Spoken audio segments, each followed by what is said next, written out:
listening to Republic Broadcasting Network because you can handle the truth.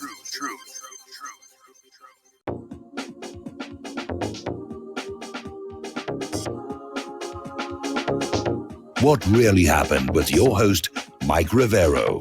The history the government hopes you never learn. Here is your host, Michael Rivero.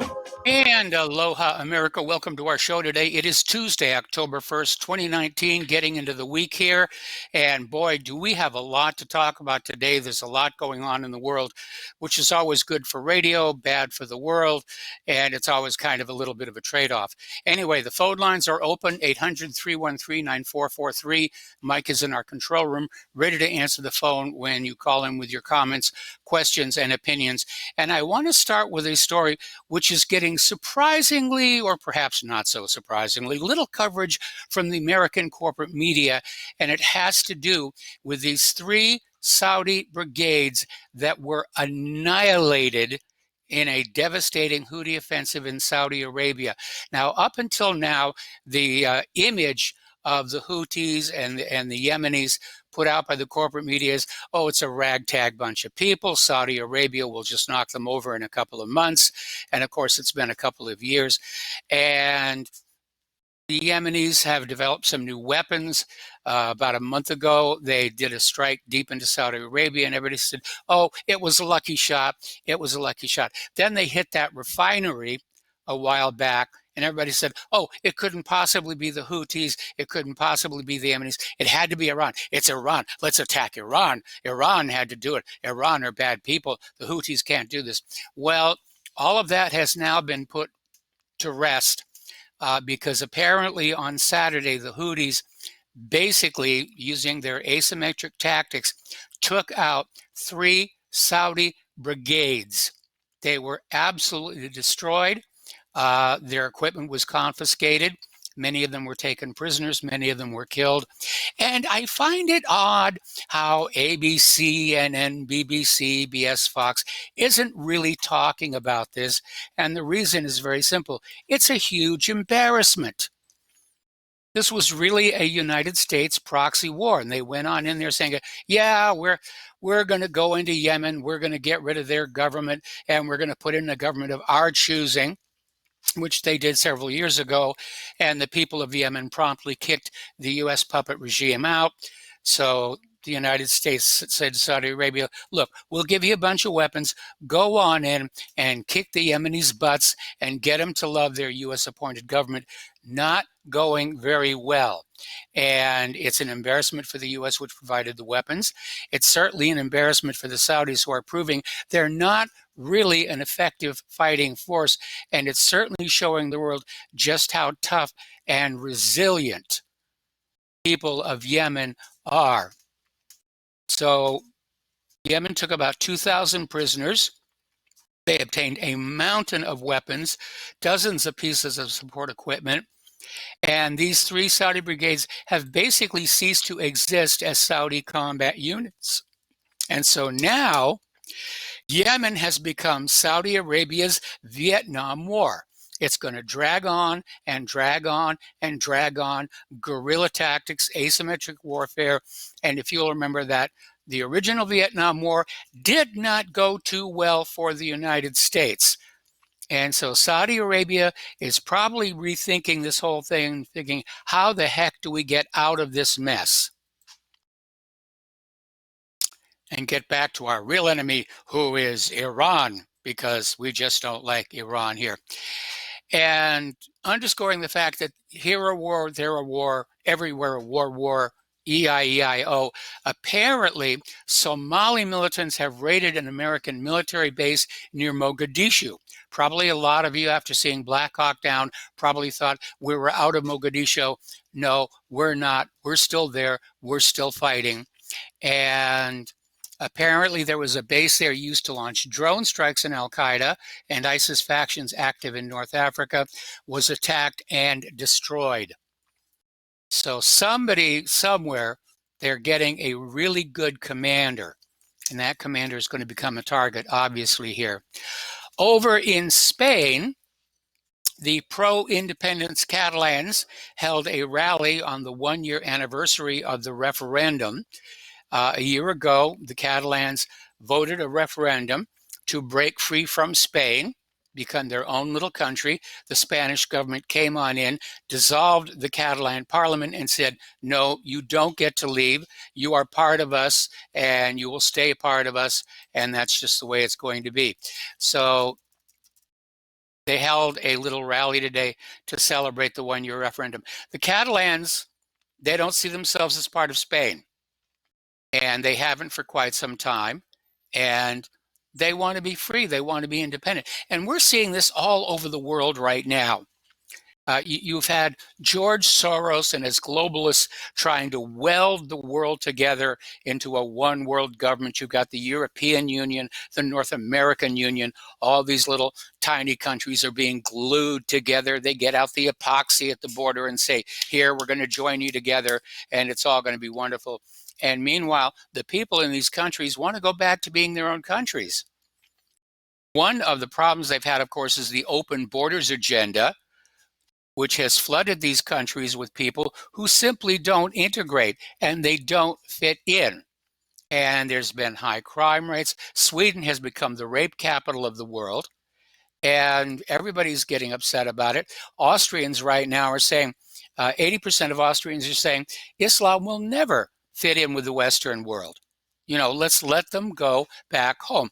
And by the way, in Syria, Bashar al-Assad has issued a total amnesty so that Syrians who committed crimes on their way out of Syria into Europe, they can go back home without any consequences. And a lot of them are doing it.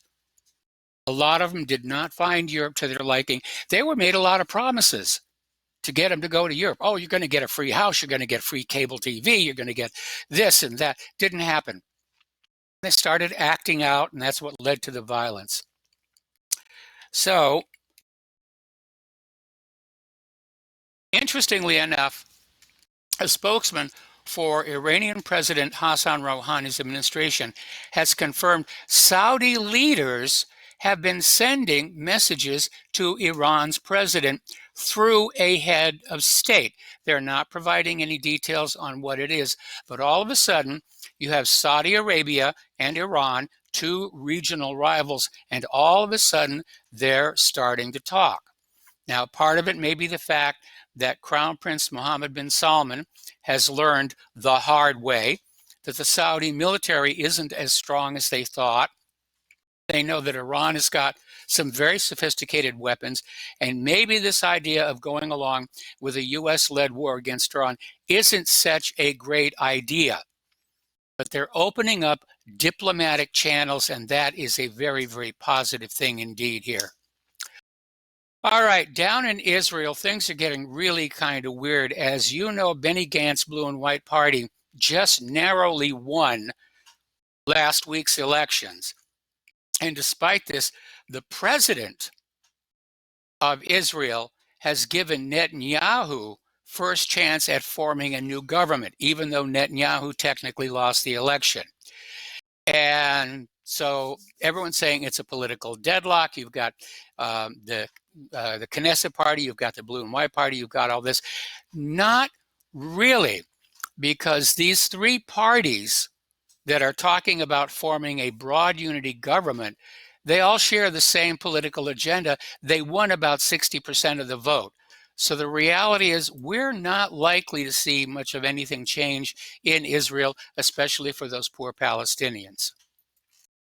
Speaking of the Palestinians, last Friday was their 76th Great March of Return protest. 86 Palestinians injured, 1 killed. So they're not giving up either. Okay, now,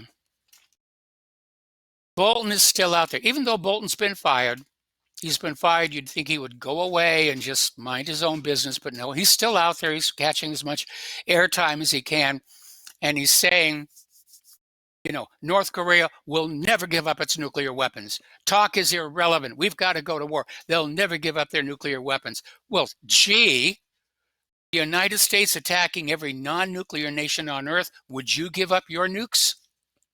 I wouldn't. I absolutely would not. And the United States has played this same trick on other countries already. They went to Iraq and said, if you'll give up your weapons of mass destruction, we will guarantee your safety. And Iraq went along, gave up their weapons of mass destruction. The U.S. attacked.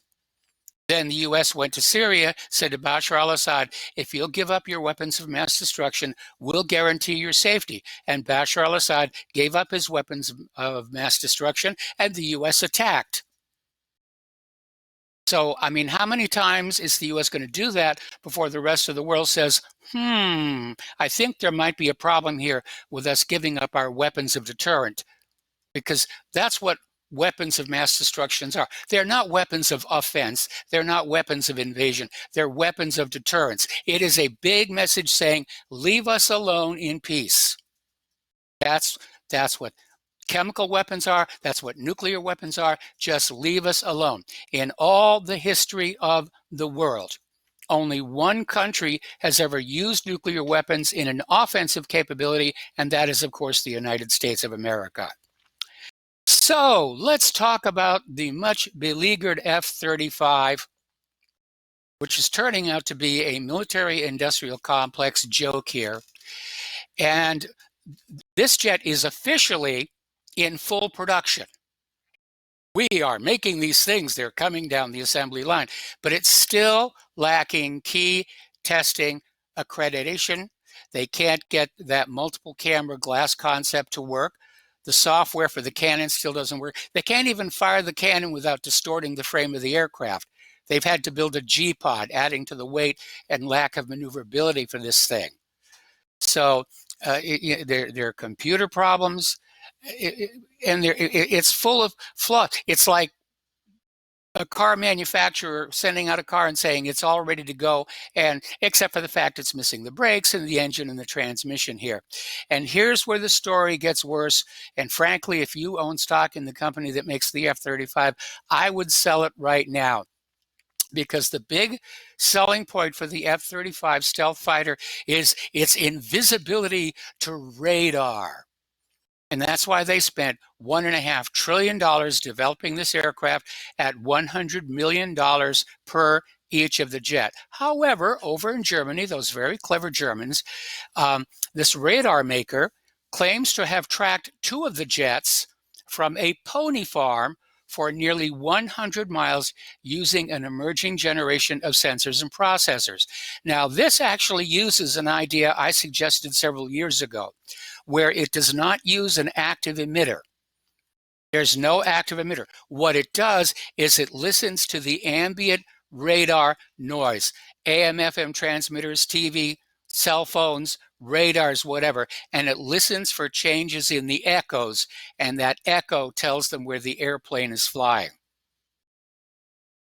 So, whoopsie, that's a big one. Tell me again how much this plane cost. $1.5 trillion, and it's already obsolete.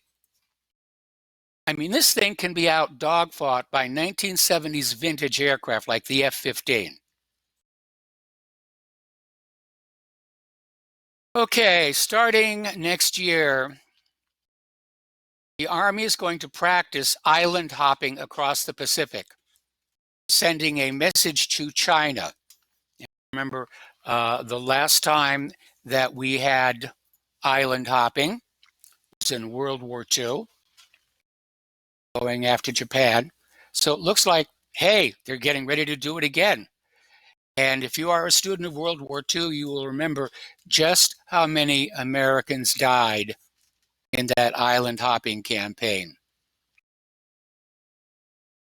So they're not going to be happy until they get into these wars. And I'm going to tell you right now, I'm going to make a prediction right now.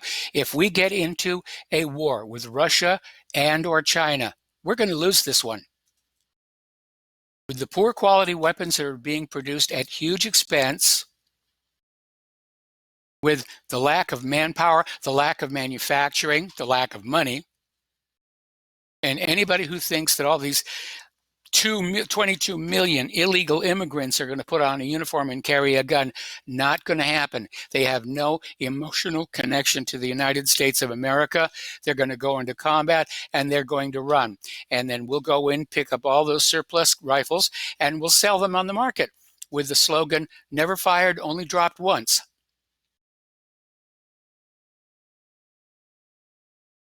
Now, over in Great Britain, you're going to love this one. Over in Great Britain, Edinburgh University has started an anti-racism conference. So far, so good. Sounds like a good idea. We're all opposed to racism. The only problem is white people are not allowed to speak. And the conference is called Resisting Whiteness 2019, and it was organized by a group that purports to oppose racism and describes itself as a QTPOC, queer and trans people of color organization. And their goal is to amplify the voices of people of color and to give people of color a platform to talk. Well, the people of color have a platform to talk. Everything they say gets out there in the corporate media. But let's face it, racism in reverse is still racism. And I'm very, very concerned about how all of a sudden white people in general are the bad guys. I'm not a bad guy, not a terrorist. I'm annoying, obnoxious, and irritating, but I'm not a terrorist. Now, there's been an ugly incident out there in China. As you know, today is their national day. And there was a huge protest, continuation of the protest. And there apparently was a riot cop in Hong Kong shot a protester in the chest with a live round at point blank range. It was caught on video. And apparently, as of last report, the victim is still alive, but the bullet fragments are just centimeters from his heart. So we don't know if he's going to make it or not. And China just lost the war for the minds of the world. Because when you are in a confrontation like this, the first person to resort to violence loses. And that was Hong Kong here. All right, more bad news here.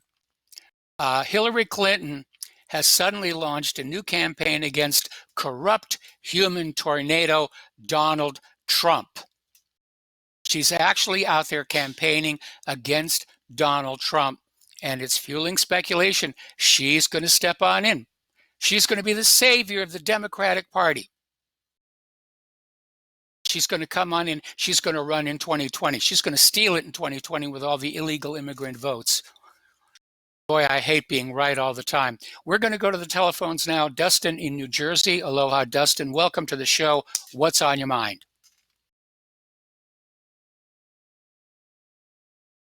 Oh, Dustin. I cannot hear you. Dustin, are you there? Okay, we seem to be having some technical difficulties here.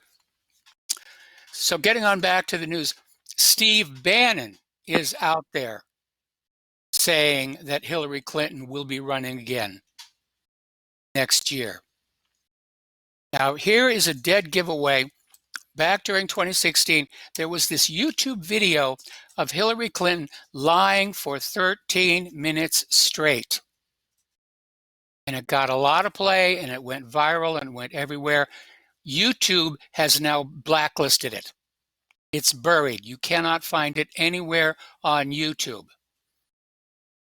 Which begs the question, if Hillary wasn't going to run in 2020, why would YouTube bother? So yeah, I'm afraid her hat is in the ring. And so insert some very profane words here in a foreign language. All right, looks like Dustin is back here. Dustin in New Jersey, aloha.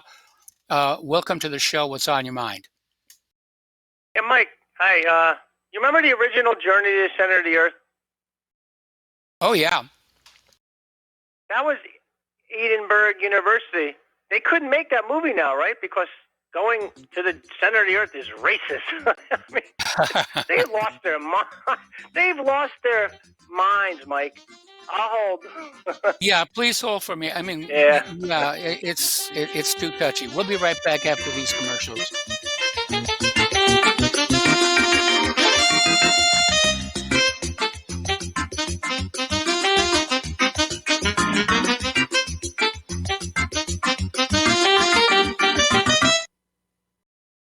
Tired of being lied to by mass media? It's growing more and more apparent today that news is received less and less through standard media outlets. Even with a growing audience every day, RBN is beginning to direct more efforts into social media. Social media and the use of the internet is fast becoming the primary source of people for news, regardless of demographic. RBN has set out to provide some of the best news on the internet through republicbroadcasting.org, and also has begun to use the tools to our advantage by way of social media. Republic Broadcasting is now operating a Facebook page to function as yet another avenue to have our collective voice reach new audiences across not only America, but across the globe as well. The Facebook page features not only news, but also an RBN player to listen to our broadcasts. Get involved by visiting facebook.com/Republic Broadcasting and liking our page and share it with your friends and family, because you can handle the truth. Folks, we're living in a world the likes of which we've never perceived any clearer than we do now. The plan for global governance has been in the works for generations and would have likely been achieved by now, but for the fact that the globalists left open their Achilles heel. With all their tools, Federal Reserve System, fiat currency, no child left behind, and then Common Core education introduced to our schools to dumb us down, vaccines, pharmaceuticals to lobotomize us, GMO foods, insertion of compromised or bought and paid for politicians, judges, mainstream media propaganda, all pieced together like a puzzle designed to ultimately bring the world under submission. But with all their strategy, they forgot one thing: knowledge. And knowledge is power. With knowledge, their bombardment is nullified. Folks, with that, as brilliant and knowledgeable as you've become, among the wisest audience of any radio audience in the world, and you are, I want you to take a moment to reflect and ask yourself, how much of that knowledge did I obtain from Republic Broadcasting Network? How high has my consciousness been raised since I've been a listener? How fast am I now able to discriminate truth from fake news by being a Republic Broadcasting listener? How clear am I now able to see the world since I've been listening to RBN? Ask yourselves those questions, folks. Then ask yourself, what is that knowledge worth to me? Like my morning coffee, how would I survive without it? A voice of truth in a sea of lies. Do we not all need to make sure it survives? Like public broadcasting, we are now finding we can only survive with listener support. Censorship, advertisers being attacked, truth itself being attacked. It's the only way through this. We at Republic Broadcasting humbly ask you to become a supporter. Look at your budget and make a determination of what Republic Broadcasting is worth to you and what you can afford on a monthly basis. Go to republicbroadcasting.org and pledge 20, 30, 40, 50, if possible, 100 a month or more if it's affordable. Click the donate button and become a regular monthly donor. Assure both us and yourself that Republic Broadcasting truth will continue to flow like that morning coffee. The network thanks you. What this country is coming to, I sure would like to know. If they don't do something by and by, the rich will live and the poor will die. Doggone, the panic is on. Can't get no way, can't draw no pay, unemployment getting... And aloha, America. Welcome back to our show here, and a reminder that Republic Broadcasting Network does need your help. You don't need me to tell you that the world is going to chaos right now. You don't need to tell me, or you don't need me to tell you that our politicians are out for themselves. Corporate executives are out there plundering the economy because they know an economic crash is coming. You don't need me to tell you that corporate media's job is to lie to you, that politicians' job is to tell you whatever lies are going to keep you complacent and in your place and doing as you're told, so that they can basically harvest you and your wealth. If you want to find out what's going on in the world, you need independent media, you need Republic Broadcasting Network, and you need to just chip on in. Every little bit helps. There's no such thing as too small of a donation. All right, we're going to go back here to the phones. We're talking with Dustin in New Jersey about just how touchy everybody has become. And it's almost like you can't do comedy anymore. You go back and you look at some of the stuff that George Carlin did or Flip Wilson did, and it would be banned today on TV. It seems like the only comedy that's being allowed is anything that bashes Trump and the Democrats, and that's wearing off. Apparently, Saturday Night Live's season opening was something like 30% down in the ratings. We've all become too touchy. You know, whatever happened to live and let live? Whatever happened to sticks and stones won't break my bones, or may break my bones? And did you hear about that new law in New York, supposedly, where if you speak out unfavorably and call somebody an illegal alien, they can fine you? Did you hear something about that? $250,000 for calling somebody an illegal alien. But they're here illegally. That's what they are, illegal alien. They're, you know, I see what's going on over here, and there's no hope. You know, how these people are all over the country. And then you go to Europe, like to Sweden, where I just read another report where they said it's okay to go fight with the jihadis. Did you read that? Did you hear about that? Yeah, I heard about that one. I want to back up, though, to this law that they just passed in New York, where it's a $250,000 fine to call somebody an illegal immigrant or to say you're going to call ICE on them, because both of those statements are protected by the First Amendment to the Constitution, and this is going to have to go to the Supreme Court. Somebody's going to have to take this to the Supreme Court and say, no, New York, you cannot fine people for saying somebody who's an illegal alien is an illegal alien. Illegal alien, illegal alien, illegal alien, illegal alien. Well, do I got to pay a couple $1 million? Okay, yeah, you're up to $750,000 right now. I'll take a check. Okay. Well, I don't have that, so they can get 3 cents maybe. But that'll help. You know, going back to Sweden and Europe, like Britain, they're finished. Germany's finished. France, Belgium's finished, because they let these people go fight the jihadis. They come back. They're allowing all this open borders. They're allowing all the transgender stuff. They're crazy. Like they're just, yeah. And you know, it's a cult. So there's no change in their mentality. You're not going to change their ways. No, actually, there is a change in mentality, because these people leave Europe. They've got the European culture. Then they go over to the Middle East. They get involved in these war zones. They learn a whole new way of life, and they bring it back with them. It's like when you send your kid off to basic training in the American military, and he goes and he fights in a war zone, and he comes back with PTSD. That's exactly what's going on. And Mike, this divides nations like what's going over here. It divides the Europeans, right? I mean, it's dividing the whole culture of the world, basically. Yes. And I just don't know how, at this point, it's fixable. You know? It isn't. Because everybody's at each other. It wasn't supposed to happen. Soros and his people really thought they were just going to blur everybody together. We were going to hug each other and sing Kumbaya, and that was going to be it. And they simply didn't understand human nature, didn't understand culture clash, didn't understand xenophobia. Hey, Mike, do I still have time? I wanted to switch gears real quick on that F-35 1 minute. with them setting up the pony farm. That was a passive radar on the low band. Yeah. Passive radar on the low band, folks, for the F-35 there. And if the Chinese parade, I watched the fireworks. They all look happy over here. Mike, I'm miserable. My country's just split. Europe's split. They're having a party in China, and we're not. They have brand new infrastructure in China. We don't. Something's going on here.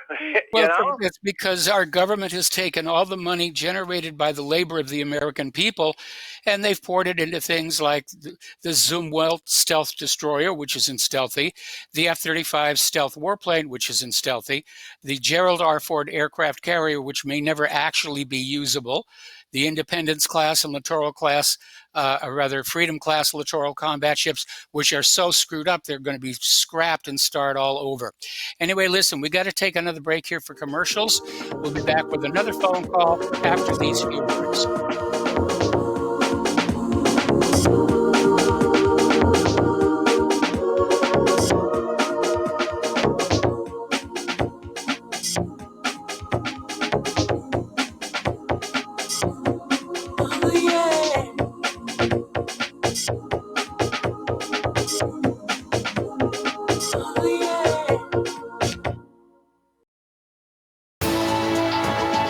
are tuned in to the Republic Broadcasting Network.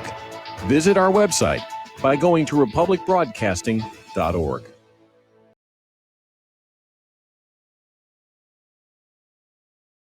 Homeowners, if your lender has gone out of business or sold your transaction to another lender or servicer, you may be the victim of a wrongful foreclosure, resulting in the loss of your home. If you've already lost your home, are in foreclosure, or even in good standing, you can challenge the mortgage transaction's illegal issue, and your property can be restored to you, and your foreclosure can be stopped or reversed, and the mortgage transaction declared unenforceable. State laws, U.S. title codes, the Uniform Commercial Codes, and U.S. Supreme Court rulings have upheld that defective mortgage documentations can reverse or stop foreclosures and enforce property title claims in favor of the homeowner. We are having successes in stopping the process of foreclosure, the enforcement of the foreclosure judgments, the sale of property, and evictions after the sale. We are not attorneys, and we don't give legal advice. We are a professional team of legal researchers, providing forensic mortgage audits and expert witnesses. We have the knowledge to produce the evidence and enforce laws regarding your legal issues. We've been in business for 12 years without a complaint. Consultations are free, and we provide a free title search to confirm if your mortgage has legal defects. Please call 855-253-3748. 855, keep it today. Corporate media dominates the American opinion. Finding independent voices that counter this avalanche is becoming increasingly difficult. With the endless corruption running rampant throughout our government, independent voices are needed more than ever to battle the offensive against our freedoms and liberties. As a listener of RBN, no one understands this concept better than you. Now it's up to you to do your part. The time has come for you to take action and begin broadcasting the truth to hundreds or thousands of people every month. Sound impossible? Quite the contrary. With pointed slogans from LibertyStickers.com, you can reach countless sleeping Americans unaware that they live in a real-life wonderland. LibertyStickers.com has a huge inventory of political bumper stickers and messages that reflect the truth about our government, our politicians, and the future of America. With so many in stock, there's one perfect for you. Visit us today at LibertyStickers.com. Again, that's LibertyStickers.com. Do your part. Your voice is important. Let it be heard. Without the right accessories, any guy can be off the mark.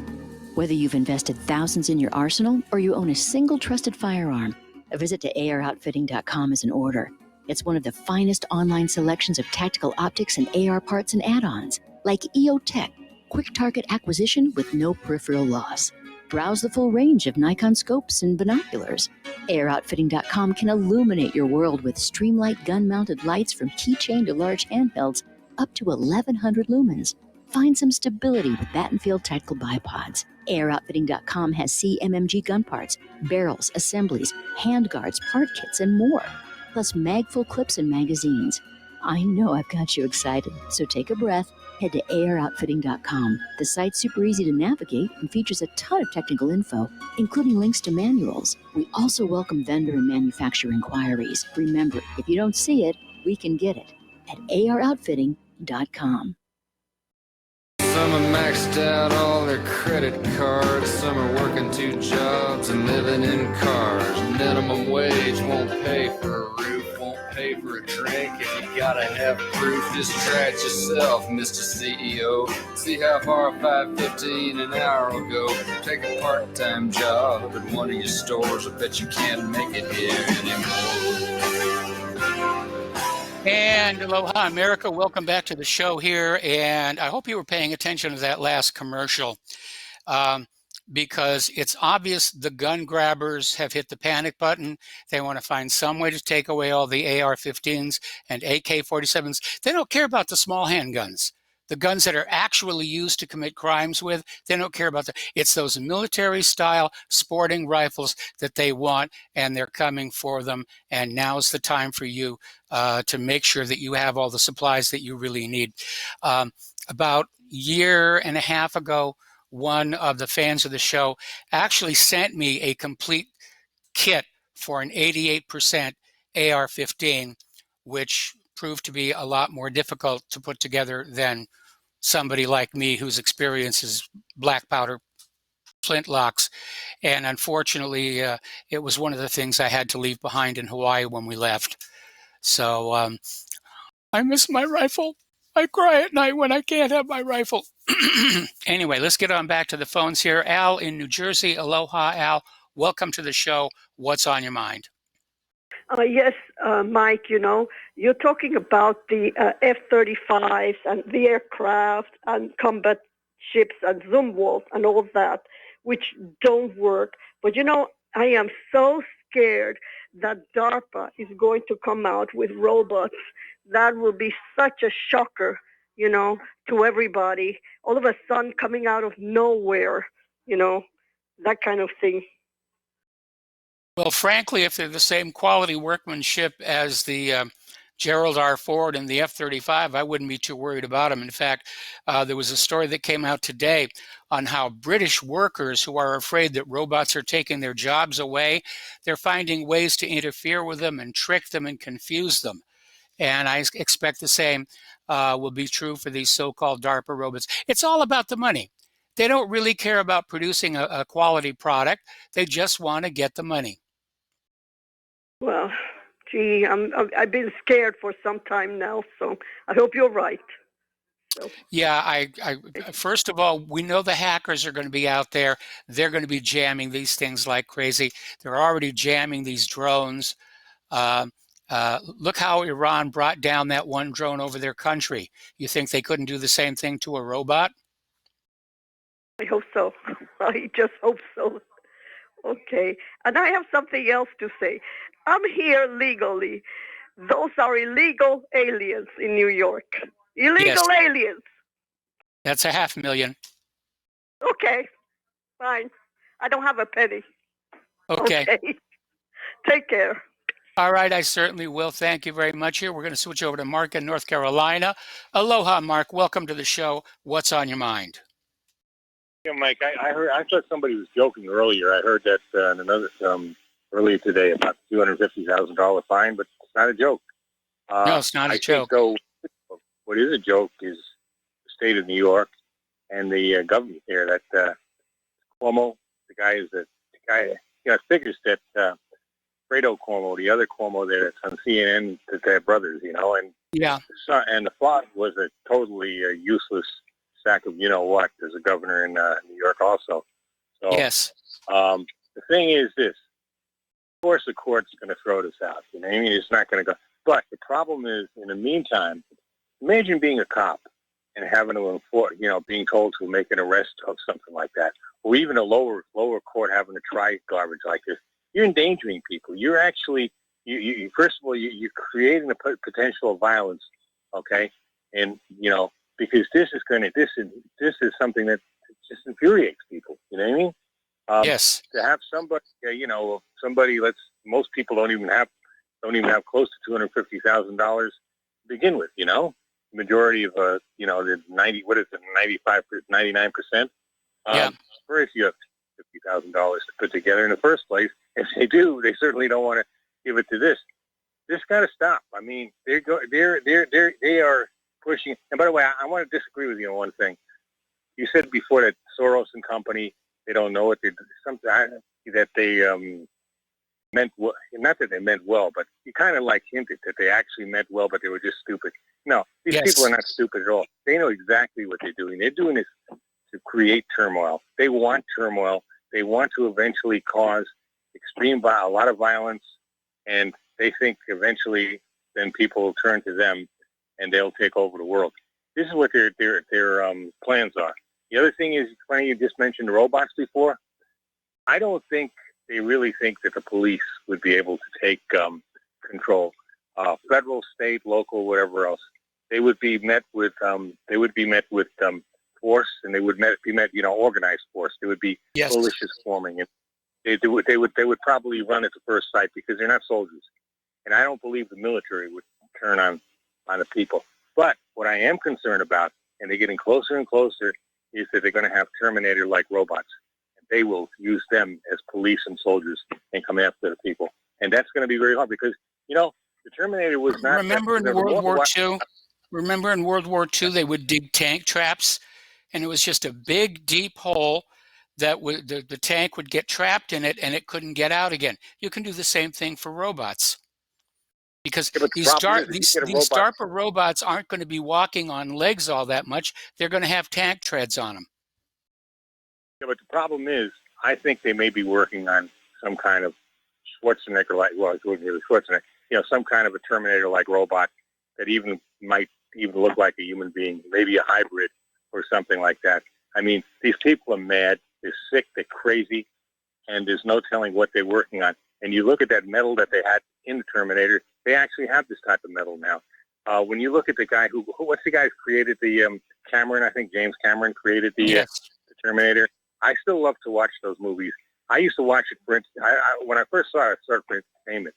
But now I watch it as kind of an education because I think Cameron knew something. I think he knew something right back then when he made this thing, what was coming. Because a lot of the things they were even talking about. He just had the gift of foresight. He just had the gift of foresight. Oh, it could be. It could be. Because it all seems to be coming true, including the fact that we're in more and more danger of World War III with Russia and China, especially with Russia. I would agree, but I mean, look at all the world's great geniuses who had the gift of foresight. Doesn't mean that they were involved in any kind of an organization that knew things. I mean, look at the guy who wrote 20,000 Leagues Under the Sea.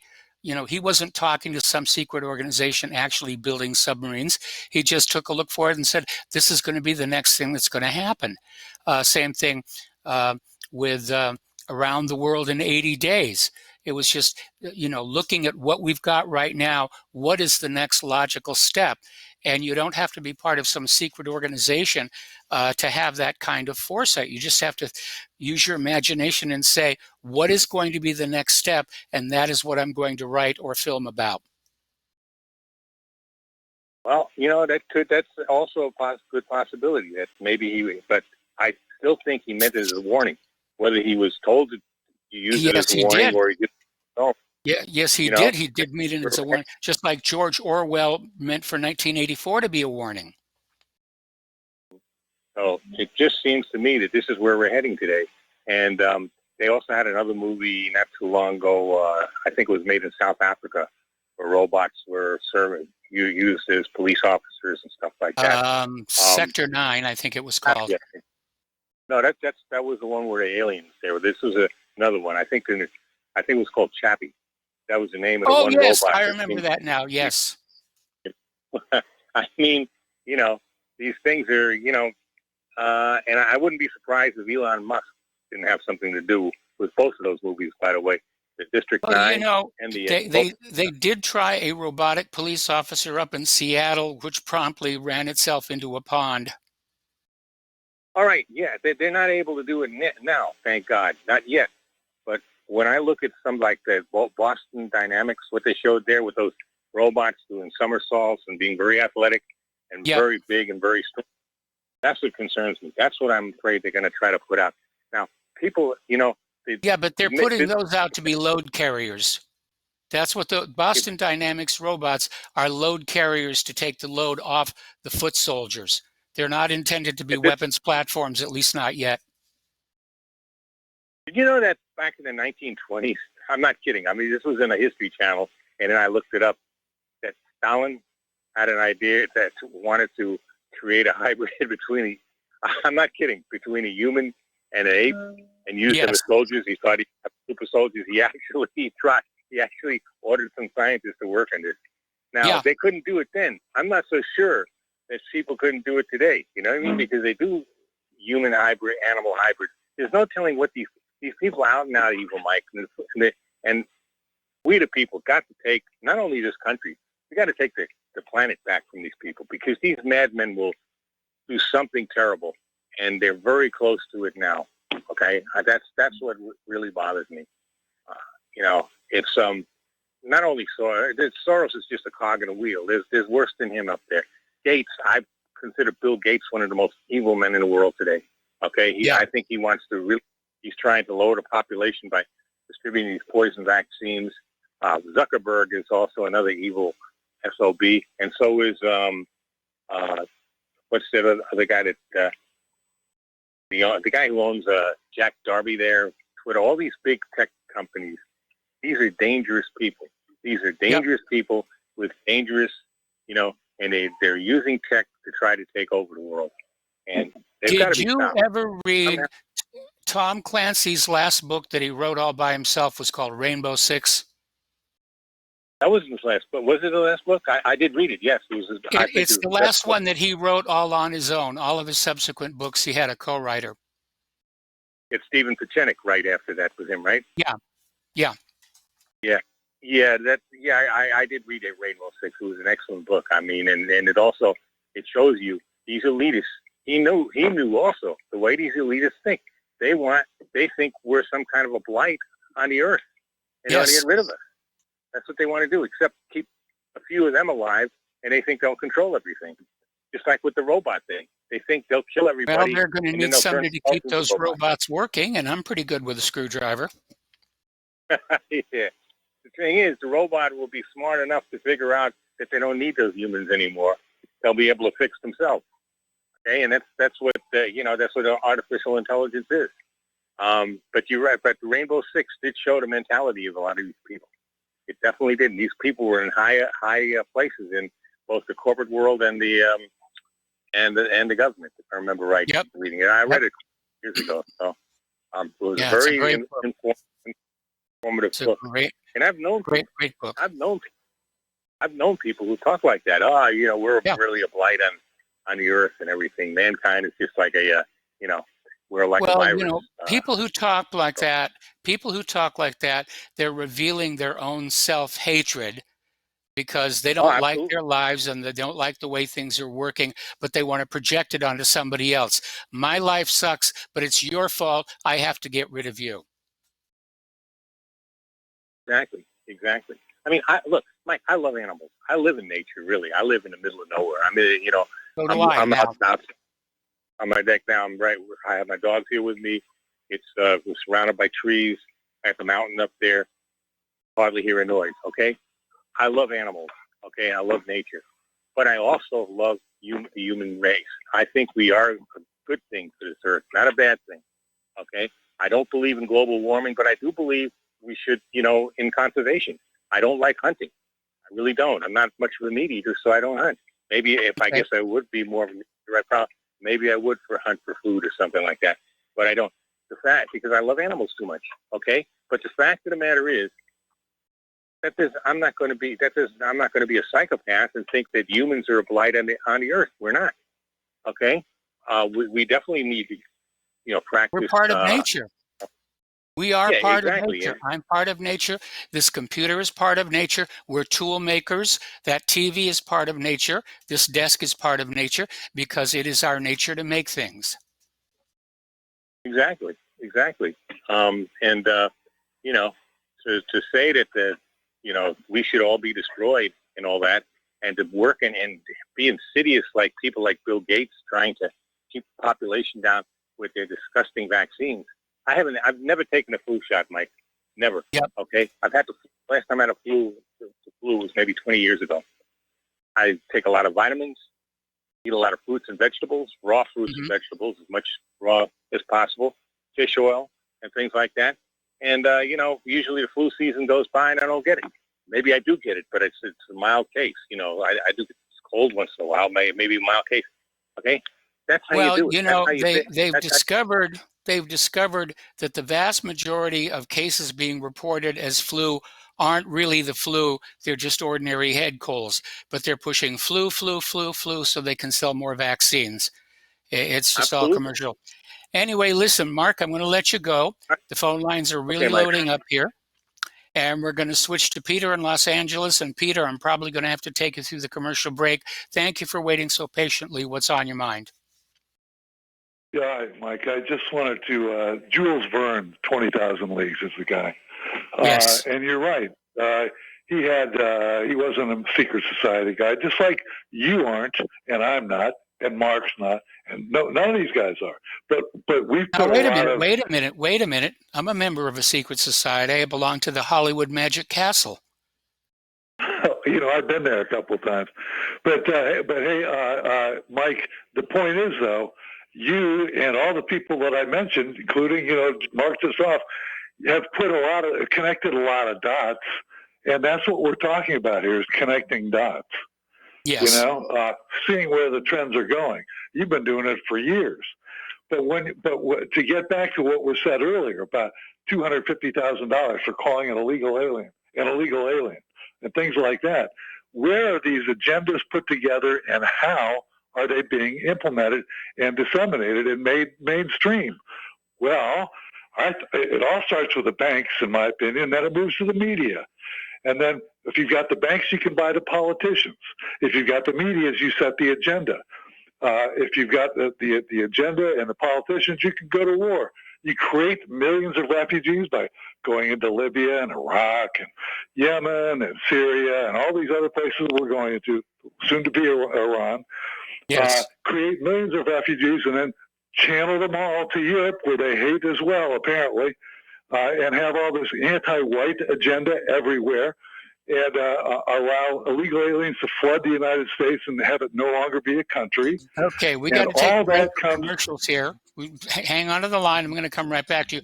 By the way, have you noticed that there's one white group that is not under attack? Think about that for a minute. We'll be right back.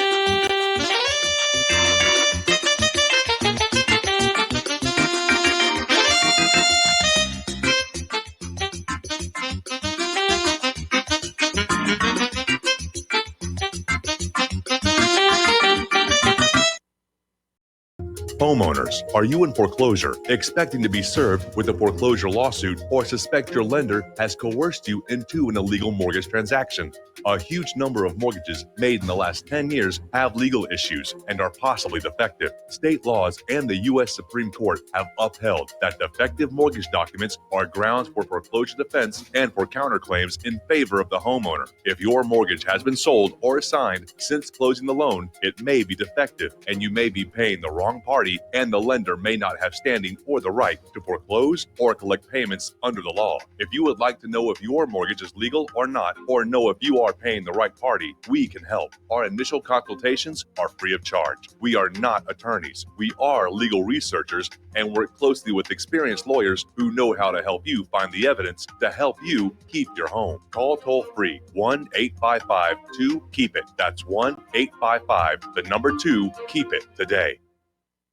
Tired of being lied to by mass media? It's growing more and more apparent today that news is received less and less through standard media outlets. Even with a growing audience every day, RBN is beginning to direct more efforts into social media. Social media and the use of the internet is fast becoming the primary source of people for news, regardless of demographic. RBN has set out to provide some of the best news on the internet through republicbroadcasting.org, and also has begun to use the tools to our advantage by way of social media. Republic Broadcasting is now operating a Facebook page to function as yet another avenue to have our collective voice reach new audiences across not only America, but across the globe as well. The Facebook page features not only news, but also an RBN player to listen to our broadcasts. Get involved by visiting facebook.com/Republic Broadcasting and liking our page and share it with your friends and family, because you can handle the truth. Many people tell us about their experience with Extendivite. Just listen to what Glenn has to say. Prior to taking it, I had diabetic neuropathy. The Extendivite reduced that significantly. Acid reflux was reduced. I had athlete's foot, very severe. Trimmed that down to about 75%. Dandruff, almost completely gone. I had occipital neuralgia at the base of my skull. I was having migraines, reduced by about 90%. Heart palpitations, my heart would kind of stall out. I would skip a beat. Very uncomfortable. And when walking from downstairs going to sleep, by the time I got to the bedroom, which is just one flight of stairs, my heart was pounding, coming out of my chest. My vision was blurry. This completely solved that problem. Great product. Thanks. Tell us your story. Get Extendivite today. Call 1-877-928-8822 or visit heartdrop.com. Extend your life with Extendivite. We will not go down in the night without a fight. You can burn up our mosques and our homes and our schools, but our spirit will never die. We will not go down in Gaza tonight. Women and children alike. And aloha, America. Welcome back to our show. Here we're talking with Peter in Los Angeles. And Peter, if you could kind of pick up where you left off. Well, I was just talking about where all this comes from and who could be guiding this agenda, but before I kind of go into that, I've been thinking all the break about who is the one group that they're not attacking. I can't think of it. What is the one group? I mean, they're always screaming, we're victims, anti-Semite, Jew hatred, but yet every time that there's an attack, it turns out to be a hoax. Yeah. Well, it's an interesting thing about the Jews. They claim to be white when it's to their advantage, statistically and everything else. But when it's not to their, then they're not. Of course, the agenda they're having is destroying Europe. It's destroying the United States. By the way, also, don't forget gun that story. control. Don't forget the story we ran yesterday, where geneticists are saying the Ashkenazi Jews are mostly European. That there's like only 3%, Middle Eastern DNA in them, about the same amount as Neanderthals. Yes, I did read that with great interest. But on the other hand, politically, when it comes down to it, they don't consider themselves. They consider themselves a part. And for instance, That for right there crime is the problem. statistics. Yeah, they lump everything. For instance, for crime statistics, any Jewish crime is lumped into white crime. But there's no separate category for Jewish crime. But they, that's just one instance. But nevertheless, even gun control, which is Soros, it's also Bloomberg. There's a whole lot of people. And you're right. It is mostly the rifles and long arms that can actually resist somebody. And who's that? Who is it all coming from? And where are we all going? Who could possibly set the agenda, unless you had all the money to buy the government and buy the media, and then set the agenda with the media? And that's what's going on. Yes. But your show, Mike, consists of people who, and the bottom line is, you need to have the truth. But people who are willing to find the truth and are willing to put dots together. And there's a whole bunch of them on the show, including yourself. Yes. And that's what your show is. People who know there's some truth and can put dots together. So, I mean, that's it. That's why I hate it when you're sick, for Christ's sake. Well, I wasn't happy about being sick either. I was really out of it there for a while.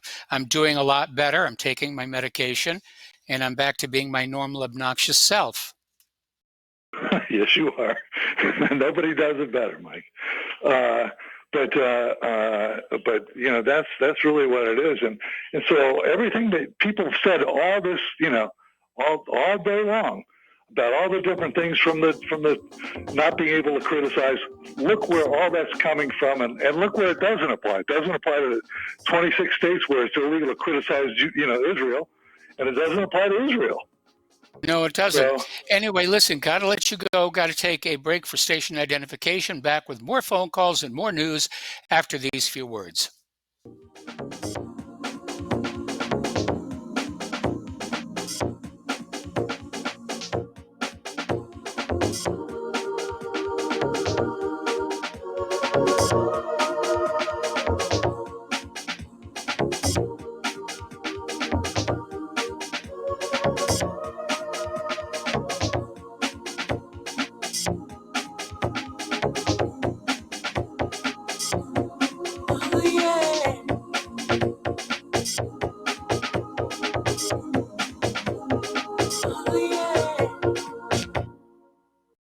Homeowners, if your lender has gone out of business or sold your transaction to another lender or servicer, you may be the victim of a wrongful foreclosure, resulting in the loss of your home. If you've already lost your home, are in foreclosure, or even in good standing, you can challenge the mortgage transaction's illegal issue, and your property can be restored to you, and your foreclosure can be stopped or reversed, and the mortgage transaction declared unenforceable. State laws, U.S. title codes, the Uniform Commercial Codes, and U.S. Supreme Court rulings have upheld that defective mortgage documentations can reverse or stop foreclosures and enforce property title claims in favor of the homeowner. homeowner. We are having successes in stopping the process of foreclosure, the enforcement of the foreclosure judgments, the sale of property, and evictions after the sale. We are not attorneys, and we don't give legal advice. We are a professional team of legal researchers, providing forensic mortgage audits and expert witnesses. We have the knowledge to produce the evidence and enforce laws regarding your legal issues. We've been in business for 12 years without a complaint. Consultations are free, and we provide a free title search to confirm if your mortgage has legal defects. Please call 855-253-3748. 855, 2, keep it today.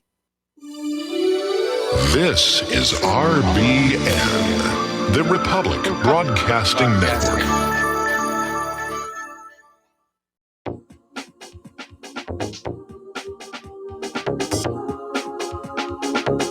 What really happened with your host, Mike Rivero, because World War III is a really bad idea.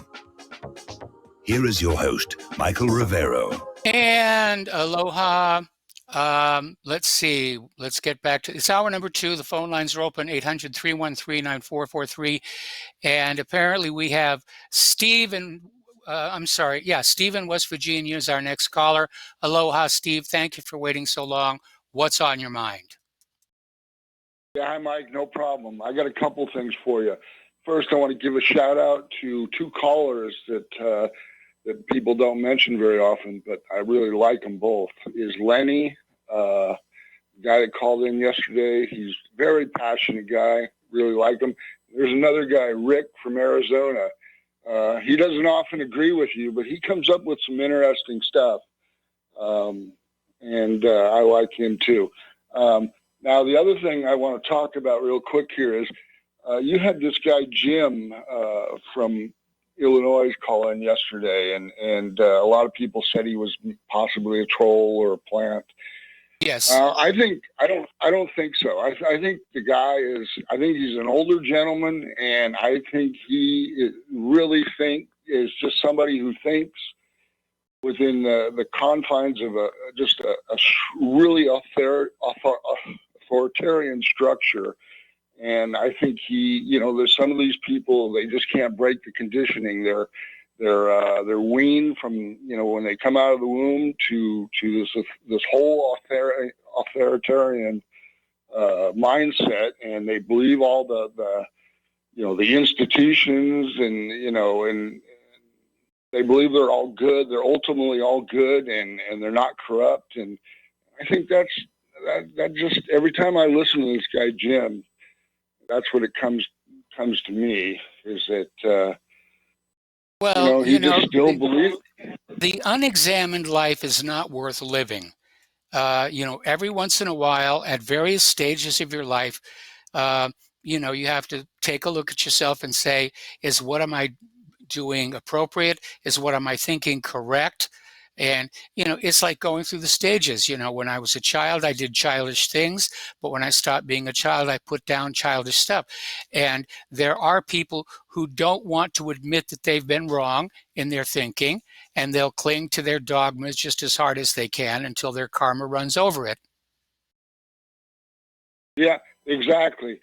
If you listen to Jim, I mean, he always says, he always uses like the CIA or the Democrats or whatever as the absolute authority. For him, he's got to have this absolute authority, and I think he's got to break out of that. I think he's got to deprogram himself or whatever. Now, the other thing I want to say is, the one solution I would have to trying to help all this stuff is tell people not to join the military. Don't join the military at all. Tell your friends, your family, do not join the military. And I'm a 6-year veteran, Marine Corps veteran, and I would just say don't.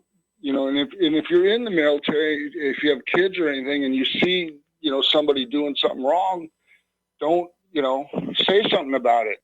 Don't go along with it. Doesn't even matter if they put you in jail. Don't go along with it. Leave. I mean, go AWOL. Do not cooperate with these people.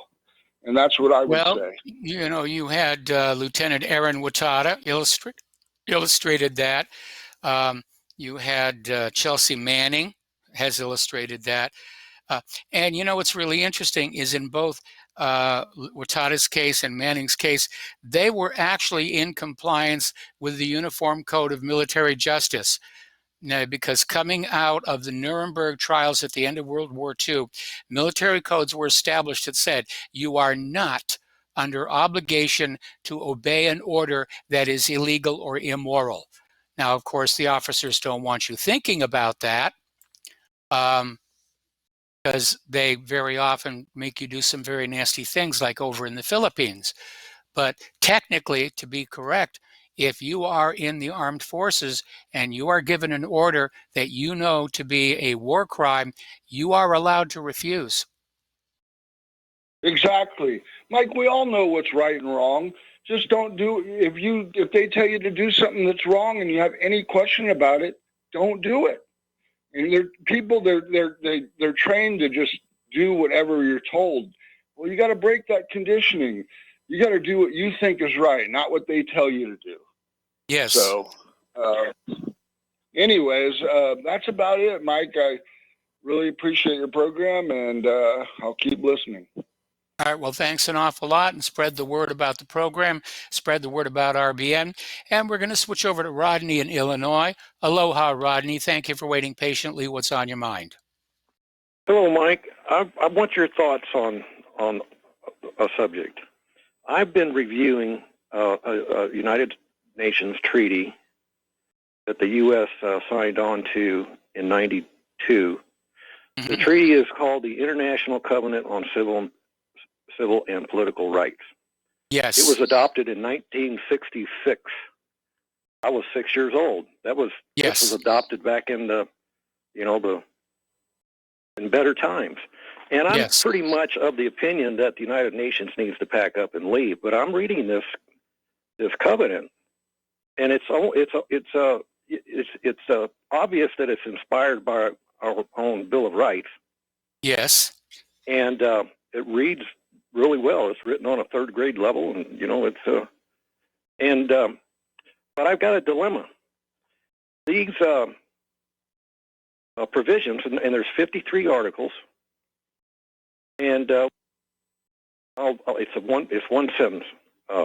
No one shall be subjected to arbitrary or unlawful interference with his privacy, family, home, correspondence, nor unlawful attacks on his honor and reputation. Now, we are a signer, and we all know that the Constitution and all treaties are the supreme law of the land. So my they're supposed to be, not anymore. And as far as the United Nations is concerned, they just passed a resolution going along with this idea that criticism of Israel is anti-Semitism. And so I'm in agreement with you. The UN has outlived its usefulness. It's not unlike when the League of Nations collapsed just before that war. Yeah, it also provides that the parents are the sole and primary parties concerning their children. Yes. And I've heard it said that that particular provision is useful when the state or an agency has stolen unlawfully stolen people's children, and this was helpful in getting them back. But I'm curious. I'm on one hand, I'm wishing that the United Nations actually had some sort of mechanism that I could appeal to and acquire some force or some authority to have violations of the provisions provided for in here. Yeah, but unfortunately, the only part of the UN that can do that is the Security Council, and the United States will simply veto it. Yeah, well, I'm just wondering if a person couldn't petition the International Criminal Court or the court at The Hague or the whatever. Well, that might be one place where you could put it. But I mean, the hard reality is that we're all dealing with is the federal government of the United States of America has basically walked away from treaties. They've walked away from the Bill of Rights. They've walked away from the P5+1 deal. They walked away. They're just walking away from treaties left and right. They're not keeping any of their agreements with any other nation. Why should they keep their agreements with you? Yeah. Well, back in 1966, I think our country was more in compliance. It's almost like the United States is going backwards. It is away from these, natural and recognized, rights that all people of the world should enjoy and have protected. No, ever since Kennedy got killed, our country has just been descending into fascism. The funny thing is, I was trying to find some further research. I'd heard it said the United States signed it with a caveat. So I found it, of all places, on the ACLU website. Yeah. And the reason they're concerned is they're actually on a committee. I think they make up half of a committee that reviews the United States and makes recommendations and utters a slap on the wrist for not things like dealing with Guantanamo. But anyhow, yes.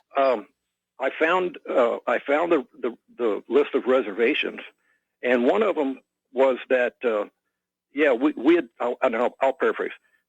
Yes, we adopt this with certain reservations, and one of them is this covenant shall not be self-executing, and I'm still trying to get my head around that. I've heard it said that in order for this treaty to be executed, we have to execute it ourselves.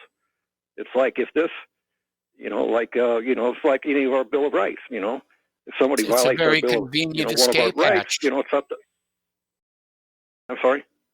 I said it's a very convenient escape hatch. Yeah, it almost makes it like of no effect. Yeah. But it's a really interesting read. I'm sure it was meant to be. I'm sure they wrote this out and said, this is the country that we are. And then over here in the corner they say, but it doesn't really apply unless we say it does. Yeah. Well, in conclusion, let me just read you Article 1, Sentence 1.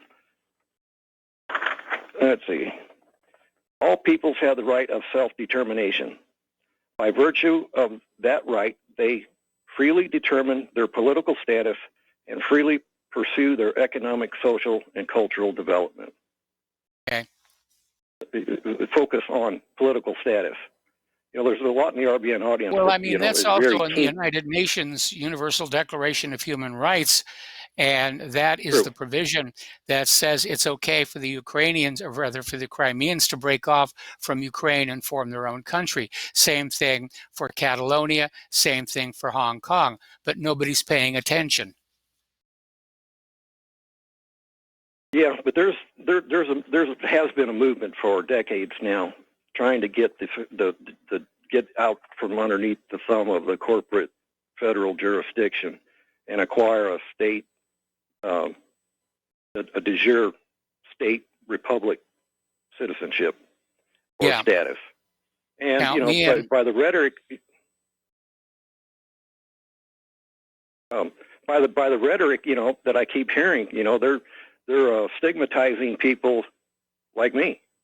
I mean, when they lump together the two words, national and white, they're profiling me, and basically designating me as a domestic terrorist, and I'm trying to figure out what my the goal here is to associate nationalism with whiteness. Because remember, the goal of George Soros and his people is not nationalism, it's globalism. And so anybody who's a nationalist, and that includes Donald Trump, they have to be demonized. And so you start pairing them with words and you say, oh, he's a white nationalist. The idea that somehow being white is bad or being a nationalist is bad. Yeah. All right, Mike. Thanks for your thoughts. All right, thanks an awful lot. We're going to let you go and switch over to Steve Elkins. Steve, thank you for waiting patiently. What's on your mind, rather? Well, I'm going to kill three birds with one stone on some of your calls, starting off when you talk about the AR-15 and the firearms. I'm going to tell people to invest in reloading supplies. Yes. Because they not only do they want to take your firearm, but they're also going to work on the ammo manufacturers and limiting that ammo and getting rid of the ammo. So I would strongly suggest that people invest in reloading supplies and stock up good. That's number one. Yes. You talked about, somebody mentioned about the flu shot, and you and I are about the same age, and I tell people when they start repeating all this nonsense that the flu is deadly, it's a killer, it's going to kill people, bunch of fear propaganda, I said, well, how many children died when you were a kid growing up from the flu? And every one of them said, well, you know what, that's funny you mentioned that, because not one child ever died. We stayed home from school, we ate chicken noodle soup, we drank Gatorade, got electrolytes, and we got a lot of sleep and rest, and we repaired our bodies. So our immune system has a function and reason. And the old scenario, the old saying, if you don't use it, you lose it, definitely applies to your immune system. So I just tell people, rather than pump your body full of stuff, it's nonsense anyway. This thing can't be tailor-made. It's ridiculous to even think that it's going to help at all.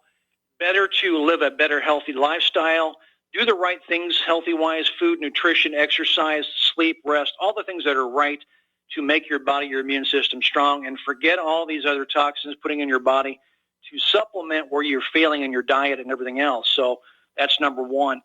Somebody mentioned about don't join the military. I agree 100% on that. But the problem is what that is. We do have a depressed economy. We are not at 3.6 or 3.7% unemployment. That's nonsense. A depressed economy is a great recruiter, and these kids are going in because they can't find employment. That's a fact. They can't find jobs, and their school loans are coming up due, and they have to pay those off.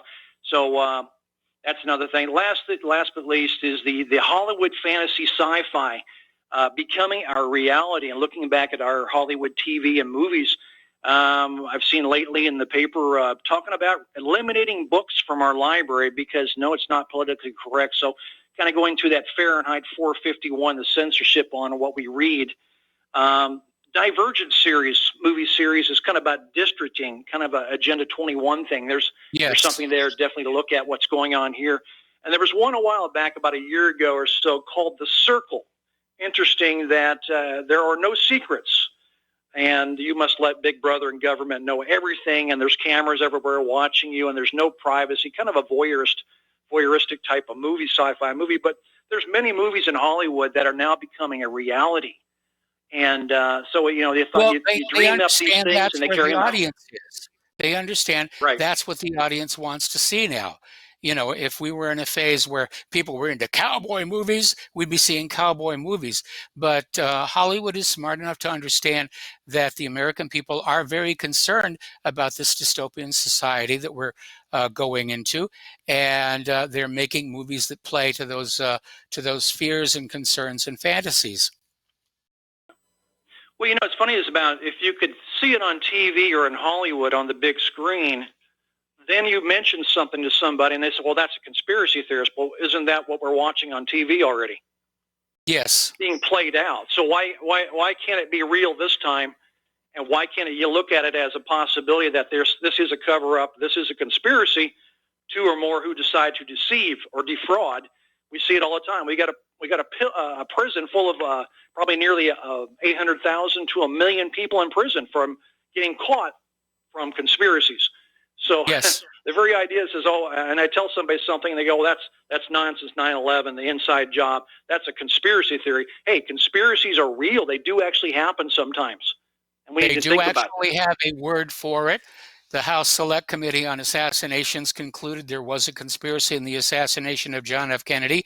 This whole human-caused global warming nonsense is a gigantic conspiracy to trick you out of your money and your obedience. Conspiracies are very real. The legal definition of a conspiracy is when two or more people get together to plan some kind of a criminal act. So it doesn't take that much to have conspiracies aren't always these big, huge, gigantic things. It can be two guys, running a pawn shop, cheating their customers. Well, I mean, in our lifetime, look at Watergate. That was a conspiracy that was foiled. There you go. Sure was. That's it for me, Mike. I got my 3 birds in. Thanks. All right, thanks an awful lot. And we're actually coming up on a commercial, so I'm going to hold this next phone call until after that. Mike in the control room talking about reloaders. Primers are the hardest to come by things, so if you're going to stock up for reloading, you definitely want to get primers. Handle them very carefully. It's fulminated mercury. They will go off.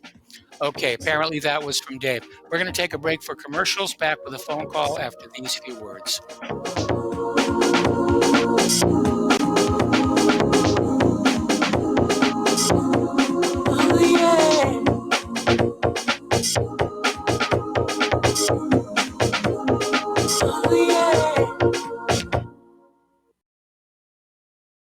OMG! People are jumping on board to the Life Change Tea Regiment. Brew, steep, and drink for a gentle, taste great cleanse. It's changing how they feel.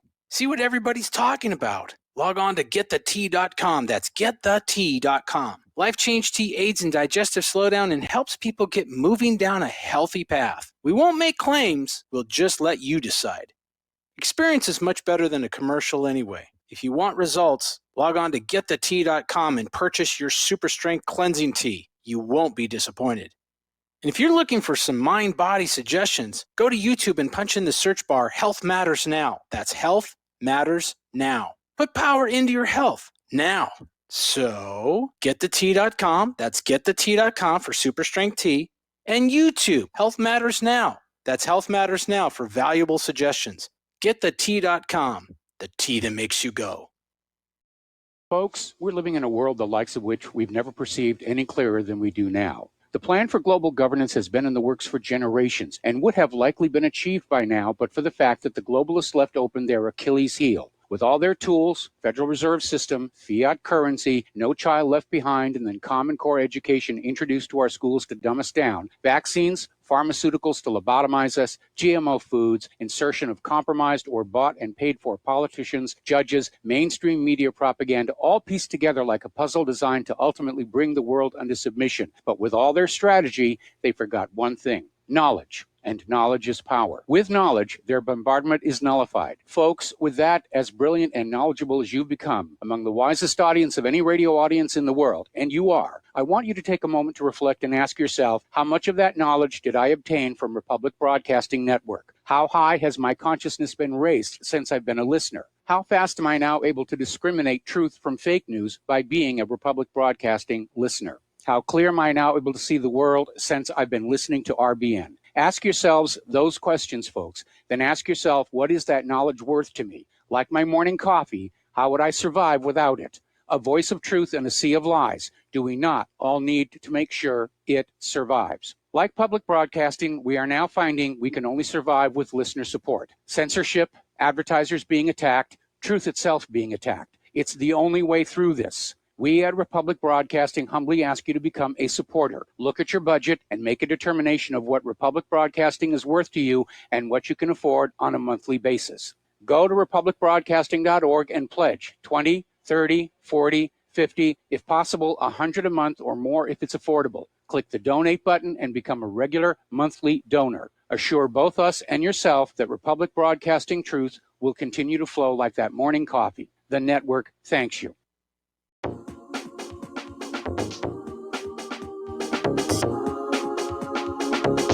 What Really Happened with your host, Mike Rivero. Visit us online at whatreallyhappened.com. Here is your host, Michael Rivero. And aloha, America. Welcome back to our show. And if you don't send $1 million into RBN by the end of the month, God is going to call me home. I forget the name of the pastor who did that, made it famous. But yeah, RBN needs your help. What can I tell you? All right, we're going to take another phone call. Paul in New Jersey. Aloha, Paul. Welcome to the show. What's on your mind? Michael, what's on my mind is I'm thinking about, like, listening to a previous conversation you had about a caller and about how to criticize Judaism, right? And yes. I think instead of Jews as individuals, instead of as individuals, and I think the smart way to go about it is to shine the light and bring publicity to the Old Testament Bible and to use it as a tool and a wedge to divide the Christians from the Jewish believers, because there's so many things. First of all, embarrassing stories in the Old Testament. You know, the one about the 42 children who make fun of the bald Elijah, and the bear two tears them bears. apart. Yeah. Yeah, 42 children. Right. Yeah, 42 children. here is the problem. Here is the problem. The people who are believers in the New Testament automatically by default believe in the Old Testament. I don't think what you're suggesting is really going to work. It's kind of an all or nothing deal, and it's not going to work. Now, with Islam, it will, because Islam definitely follows the New Testament.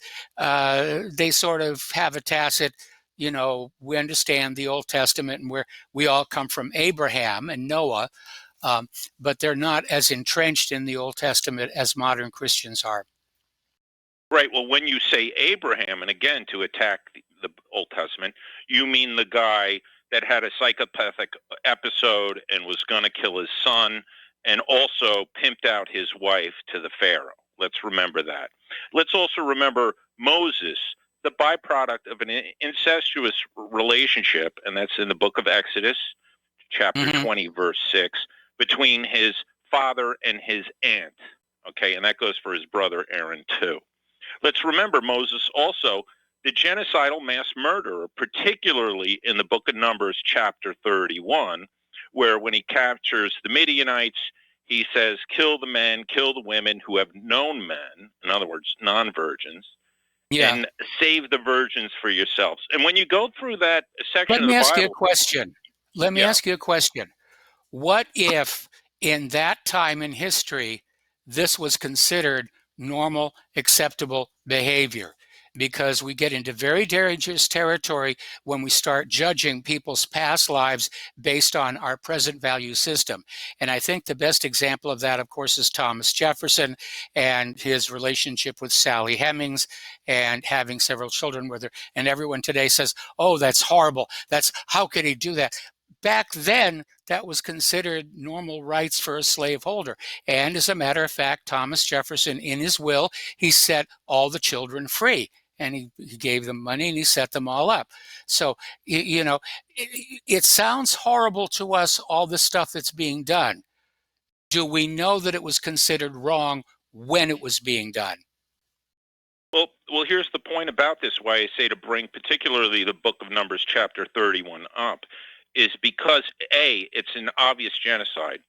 B, they kill, when you do the math behind it, they kill at least 30 to 60,000 captives altogether. Okay, and that's including babies. How many died in World War II? No, but you have to put it in relative scale of the size of the population. I'm putting it in relative scale. How many people died in World War II? Oh, millions, but I don't make Hitler a god, and that's my point. Moses is the founder of their religion, okay? He Actually, Christians thought Hitler was a god. But we whites generally don't. My point is you wrap Moses and his crimes, and you wrap it all around the Jews, and you explain to them about the Book of Esther, explain to about Purim, and about those other barbaric tribal practices. Let's bring up Hanukkah, about celebrating a battle 3,000 years later. Let me ask you a question, or I'm going to drop you. Sure. Okay. Who was Moses' real name?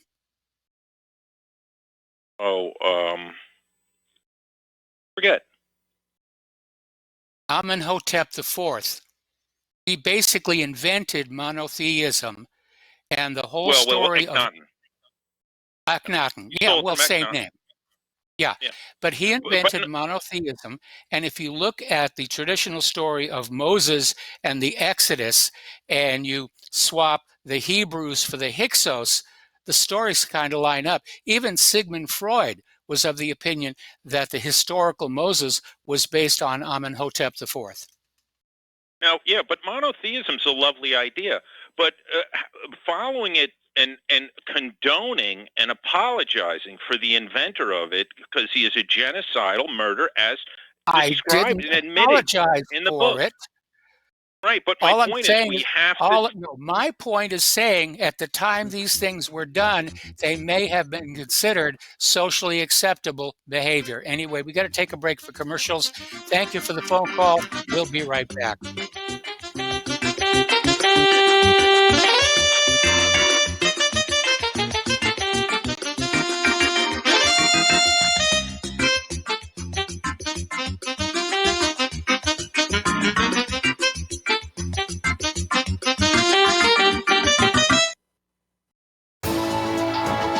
You are tuned in to the Republic Broadcasting Network. Visit our website by going to republicbroadcasting.org.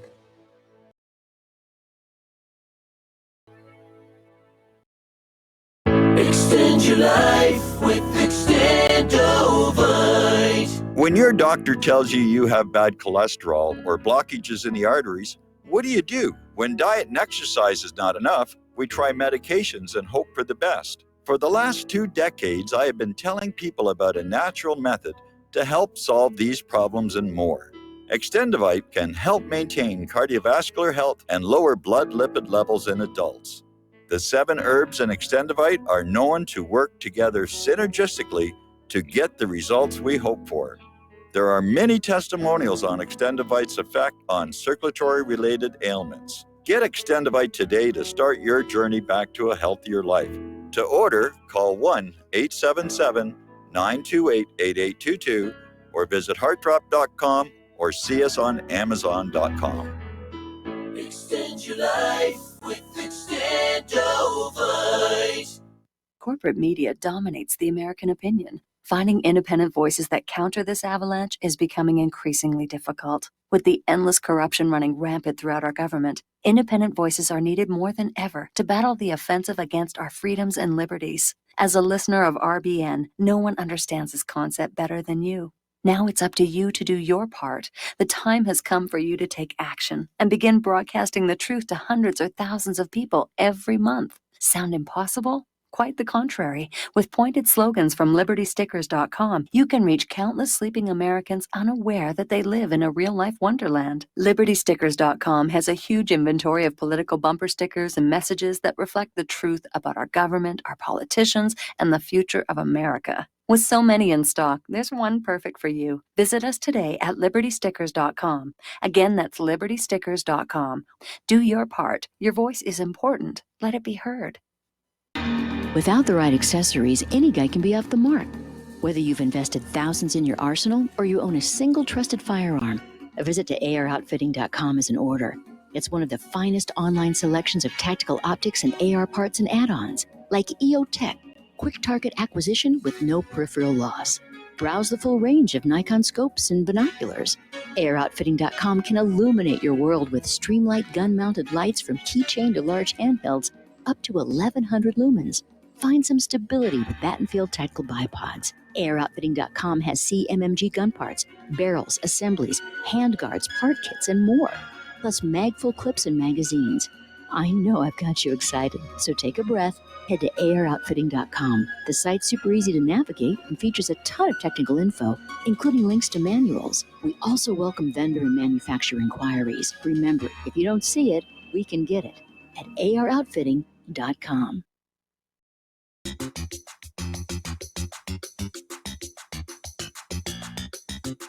Welcome to What Really Happened Radio. Visit us online at whatreallyhappened.com. And now, set your eyes on the future and let's consider what really happened. And aloha, America. Welcome back to our show here. And before we get back to the news here, there's a breaking story. This is coming out of Press TV, where Mohammed bin Salman is now ready to recognize the state of Israel in return for U.S. help. Now, they're not saying exactly what help he means, whether it's with Yemen, after that drubbing he took with those 3 brigades, or if it's help going in to Iran. In fact, I'm looking at the headline now. Yes, bin Salman will recognize the state of Israel if the U.S. helps him defeat Iran. Now that's odd because earlier in the show, we had this news article where Saudi Arabia and Iran were opening diplomatic relations. So who knows what's really going on? All right, getting on back to the news here. Somebody has found that missing video of Hillary lying for 13 straight minutes.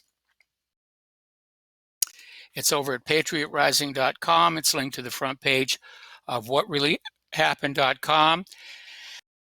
And I would strongly suggest you make a local copy of it because YouTube is trying to block it as much as they can. And again, if Hillary was not planning on running next year, why would they bother? So yeah, she's running. She's absolutely running. All right, let's talk about the Pope. The Pope is the Popeness out there. And he's got a new phrase called Chrislam. Wants to try and bring Christianity and Islam together. And he's now saying Jesus and ISIS are the same. I'm not kidding you. And apparently Pope Francis argued that if one were to interpret the objective in Matthew's gospel, where Jesus sends his disciples to all nations, ISIS' idea of conquest is no different from that of Jesus.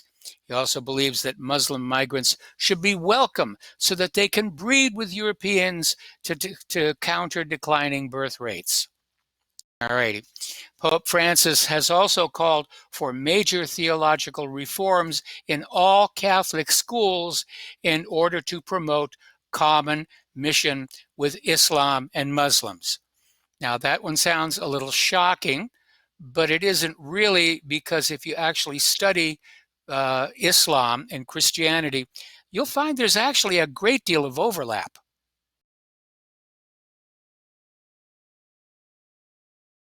Anyway, Bernie Sanders is proposing yet another tax.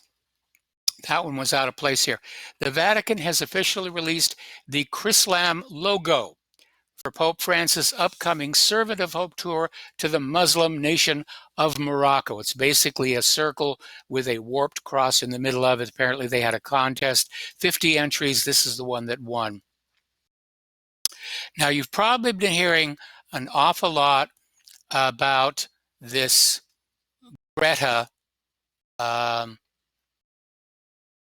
who is Greta Thunberg, who's like the new prophet of doom for global warming. And apparently the Archbishop of Sweden is comparing this 16-year-old climate activist to biblical prophets, and even went so far as to say she is the successor to Jesus.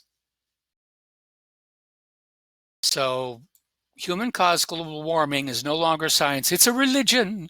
It's a religion. It's a religion here. And it's going to be a little difficult for him to push that, because it has now come on out that this Greta is a professional actress. And she's backed by George Soros. It's another phony like that nurse. Remember the nurse who said, oh, the Iraqis put the babies on the floor and left them to die in Kuwait. It turned out to be a complete joke by Hill and Knowlton. All righty, so getting on the subject of human-caused global warming, scientists have done a survey and found the largest volcanic region on Earth below the surface of the ice sheet that covers West Antarctica. The project was run by Edinburgh University researchers. It revealed almost 100 volcanoes, the highest as tall as the Eiger, which stands at almost 4,000 meters in Switzerland. And geologists are saying this huge region is likely to dwarf that of East Africa's volcanic ridge, currently rated the densest concentration of volcanoes in the world. So 91 volcanoes underneath the Antarctic ice sheet. But trust us, it's your plastic bags and SUVs that are melting Antarctica. The volcanoes have got nothing to do with it. They got nothing to do with it. It's you icky poo humans, and you've got to buy our carbon credits and pay carbon taxes, or the world is going to end. We mentioned this a little while ago, but we're going to mention it again here. And it has to do with an elected body in the United States.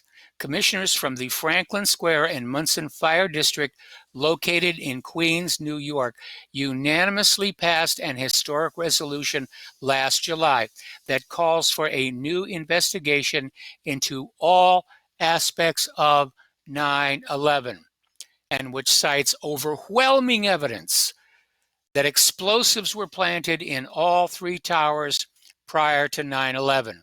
The resolution states that the district's Board of the Commissioners fully supports a comprehensive federal grand jury investigation and prosecution of every crime related to the attacks of September 11th. Not going to happen.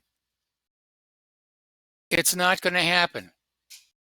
Government will find some reason to say, no, we don't need to do. We already have the answer. We know what happened. You people, you're all just full of it here. You're a bunch of conspiracy theory wackos with tinfoil hat fire helmets here.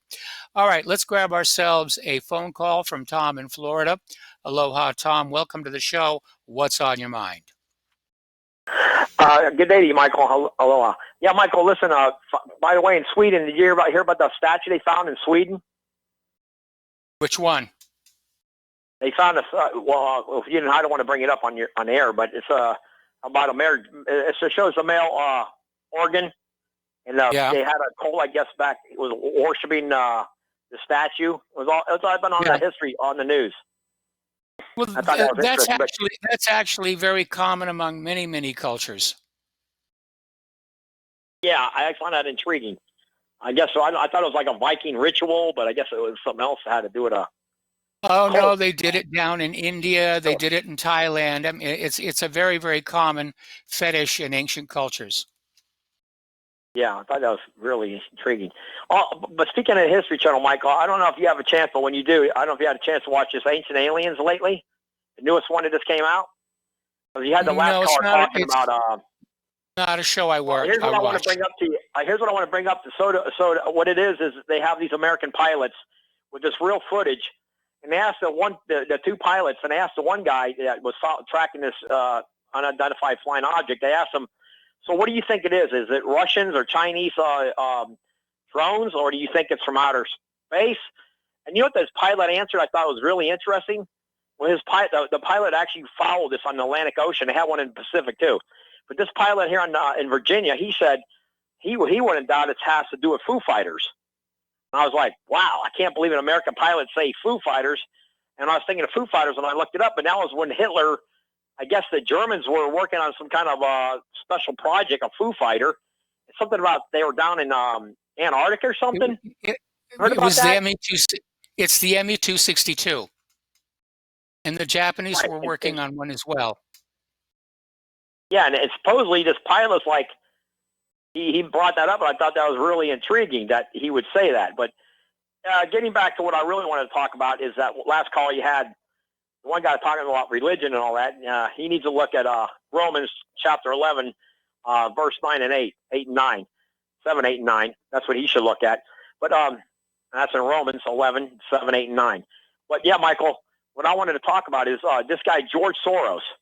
You know, it's funny, this guy Soros is getting away with all this. I know he'll be arrested if he goes to Hungary, and I believe it's Slovakia, where in a couple other countries he's wanted.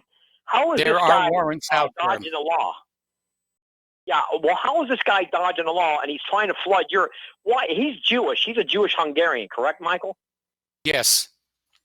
And he made his early money helping the Nazis find his fellow Jews. Yeah, exactly.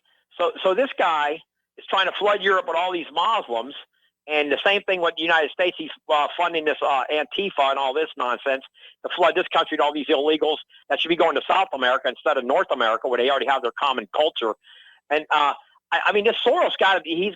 I can't believe he's not being arrested. You haven't caught this character. This guy is actually like Goldfinger in James Bond. Yes, And, he is. It's got to be. Actually, he's That's more who he is. like He's Goldfinger. there was a whatever you want to call Michael Caine movie called Billion Dollar Brain, and Ed Begley played this billionaire who wanted to start World War III all on his own, and he built this huge computer. And it was, I think, the last of the Ipcris File films. It was actually a very good movie. I believe that movie came out right around 2000 Space Odyssey. That was around that time. It was an old movie. Little before that time, yeah. Yeah, maybe a little before that time. But I remember I watched that movie years ago, and it was an intriguing movie. It was like that movie Soylent Green with Charlton Heston. I don't know if you ever seen that movie. Yes. Oh, yes, I've seen it many times. That was a good movie too, Soylent Green. But yeah, Michael, which kind of brings up the question. I mean, which comes up with the question. Half of the homeless people in the United States are living in California. I'm sure they're dying in the streets. What are they doing with those bodies? Are they really burying them, or are they finding commercial application for the corpses? That's a great point, Michael. I mean, I went out there doing, they're probably doing the organs, taking the organs out of them and selling them. Michael Douglas made a great movie years ago called Coma. Yes. That was an intriguing movie ahead of its time. But actually, they've made two versions of them as well. And then I believe that was one of Michael Crichton's original stories. I believe you're right. Yes.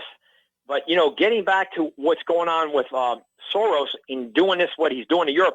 Matter of fact, Michael, there's real news that I don't think you even heard about. Maybe you did or you didn't. You hear about there's more people getting murdered by knives now than guns? Yes. Thank that goodness was on the we news have today. I thought I mean, more people are actually getting stabbed to death than shot to death. Yes. And of course, Michael, I know one thing you haven't talked about. There's more. You see the crime rate over Chicago over the weekend again? Oh, yeah. Another 28 shot. What was it? Five shot, 5 dead. I mean, they don't even want to talk about it anymore because you know what, Michael? The only way you're going to stop that problem in Chicago is bringing the National Guard, put a curfew on them. I hate to tell you. I mean, I don't know any other way. Here's the problem: is they're disarming the law. The problem with Chicago is they're disarming the law-abiding citizens, the ones who are going to turn in their guns, they're going to fill out the paperwork, they're going to obey all the rules. The problem is from those criminals who are getting their guns from the smugglers. They're not going to turn them in. They're not obeying the law, and that's why all of these gun grab programs are failing miserably, because they're disarming the wrong people. Absolutely correct, Michael. And Laura Ingraham had Friday night. I don't know if you had followed her show, Laura's Ingraham show on Fox, where she was in Chicago, and they had a little boy that was 13 years old, burnt to death. To death. They never solved the crime. They never solved this crime, but this little boy, black boy, was murdered, cold blood, and he burnt him to death, and they never resolved the crime yet. I mean, it's one thing they get shot and standing on corners. Go ahead. There was apparently a couple of incidences where these two black thugs attacked an elderly white woman in a wheelchair, knocked her over. There was another group that attacked a group of people and told the blacks in the group, "You're all okay, you can leave," and then proceeded to rob all the white people of their cell phones. Well, exactly. And if white people were to commit crimes like they get away with, it would be race wars. What would happen? It would be off the charts. But I'm ready to start wearing blackface here, but if I decide to run for political office somewhere down the road, that would destroy me.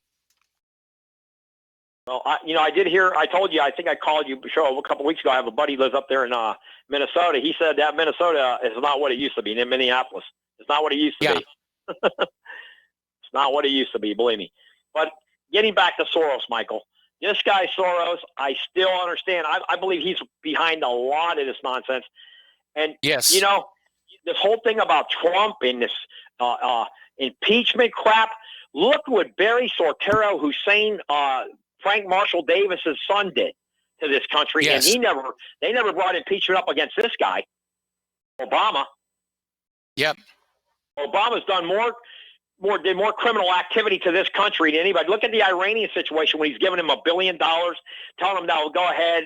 I mean, Obama's got away with I'm actual sure that murder. I'm sure that Obama's up to his neck in the Clinton Foundation, in the Uranium One deal. In fact, I've been saying for a long time, I don't understand why they're after Donald Trump when he's giving them almost everything that they want. And it finally occurs to me what's going on here is all of these people, McCabe, the Clintons, Comey, Loretta Lynch, all of them were part of this gang that was just getting rich off the stuff in Ukraine, and they're terrified that Trump is going to trip over this thing and say, "Okay, yeah, you're all going to jail here." He's not part of the clique. He's not part of the club. He didn't partake of the money coming from Ukraine. But the only reason they all hate him so much is they're all part of this same get rich quick off of Ukraine's misery scheme. Absolutely correct, Michael. And it could have been said better. I mean, this thing here with Obama, what he has gotten away with, and on the hot mic, is just mind blowing in itself. Because if that would have been Trump that said that to running for office again, if you imagine Donald Trump would have said that to the Ukrainian president, "I'll tell you after I get elected." Could you imagine what the media would have done to him, to Trump? Yeah, it would have been. All right, Tom, I got to let you go. We got to take a break for commercials. Got another phone call waiting, and we'll be right back.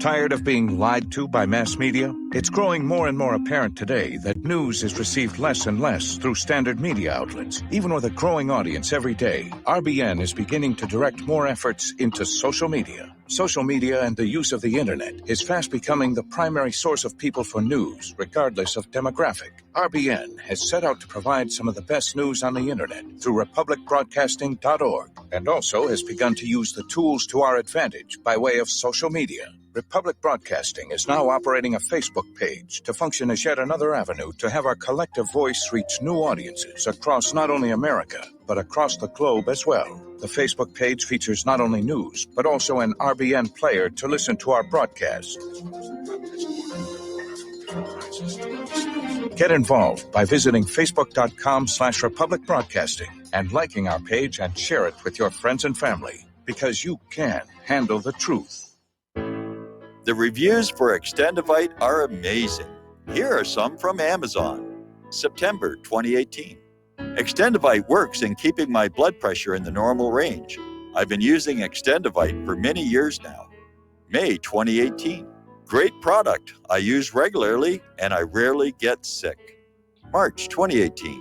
This product has relieved what appeared to be angina pain in my chest and shortness of breath after climbing stairs. I'm quite happy about it. February 2018. My husband, son, and I have been using this product for a few months now, and we have noticed an improvement in our joints and blood pressure. Tell us your story. Get Extendivite today.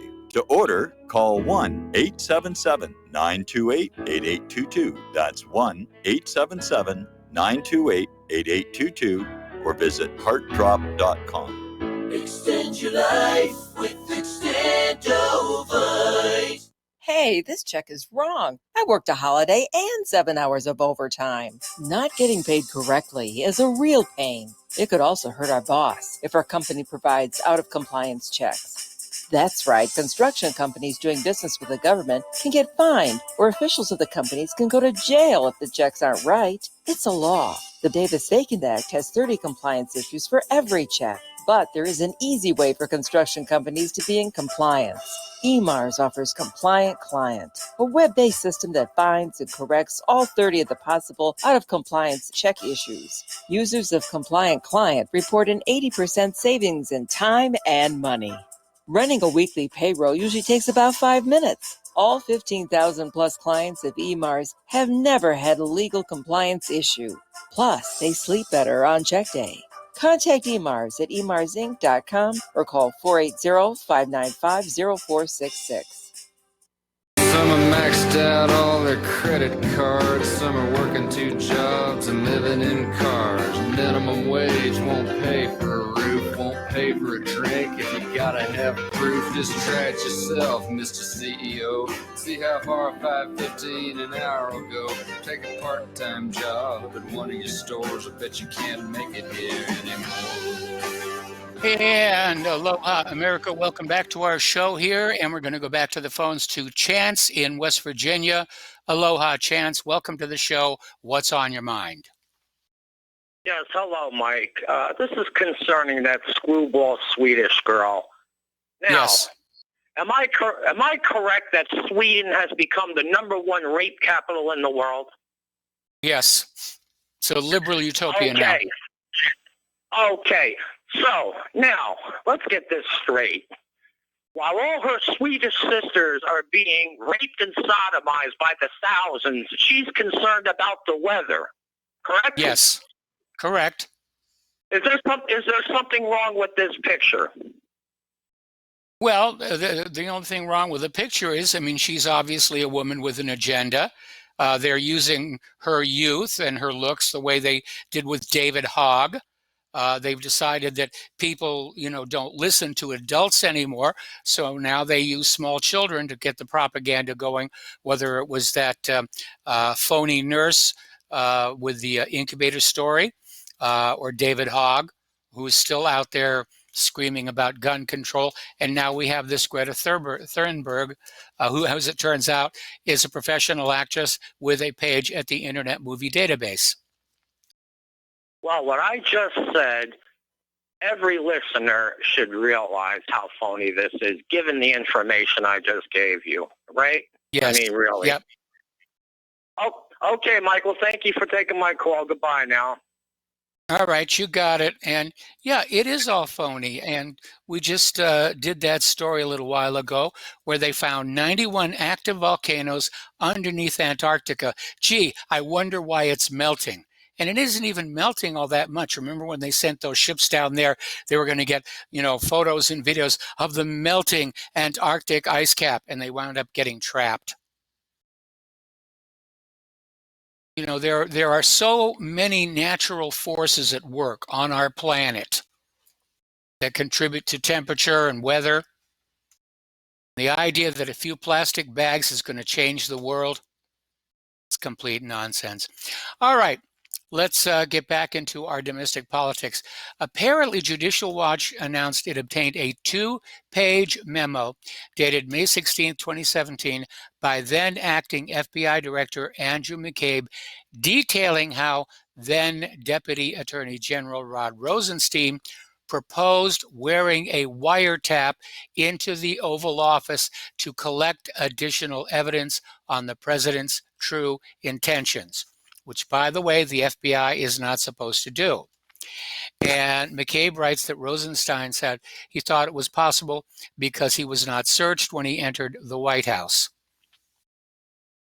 Now, the flow of information is supposed to be from the president to the FBI, and the FBI comes back to the president. The FBI is not supposed to spy on the president.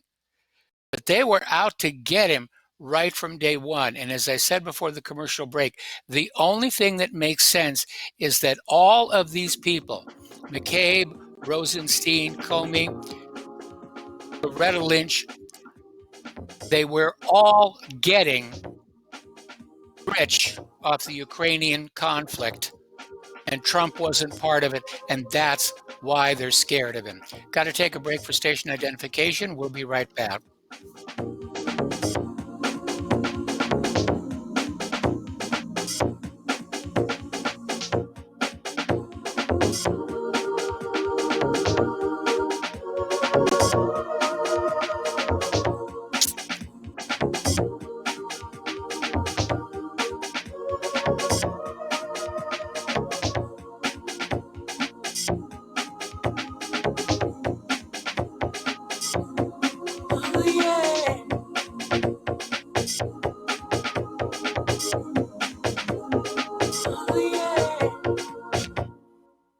Corporate media dominates the American opinion. Finding independent voices that counter this avalanche is becoming increasingly difficult. With the endless corruption running rampant throughout our government, independent voices are needed more than ever to battle the offensive against our freedoms and liberties. As a listener of RBN, no one understands this concept better than you.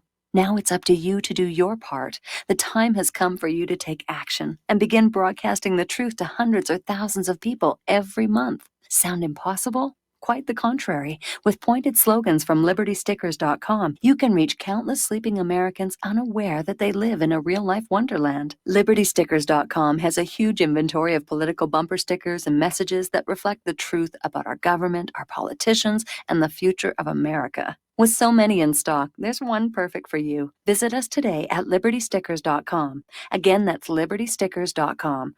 Do your part. Your voice is important. Let it be heard.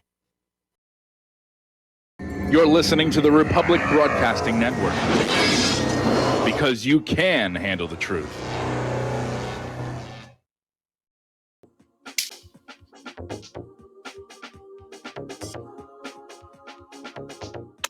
What Really Happened with your host, Mike Rivero. You're listening to the Republic Broadcasting Network, where you'll find out what the Fukushima's going on.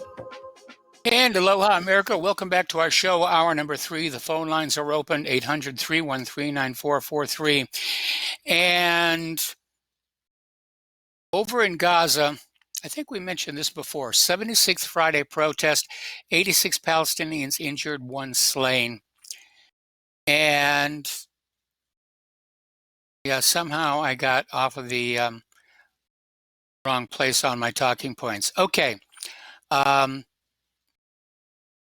Let's talk about the economic news here a little bit. America's factories just suffered their worst month in a decade. And it is the surest sign yet that this trade war with China is hurting the American economy. Manufacturing activity contracted for the second month in a row in September, falling to a level not seen in 10 years.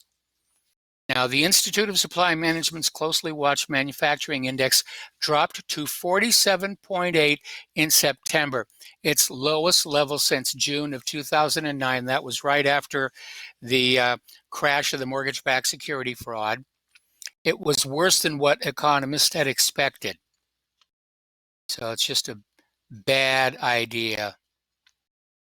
Okay, we already talked about YouTube blacklisting the video of Hillary lying for 13 minutes straight. And again, if she's not running in 2020, why would they bother? Okay, over in China, outstanding short-term consumer loans in China have grown exponentially over the past decade. Like Americans, they're having to live on their plastic here.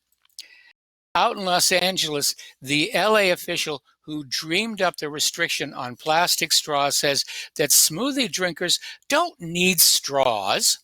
Just blend them a little thinner. Just water them down and that'll be fine. You know what's really ironic about all of this? Those plastic straws are recyclable. They really are.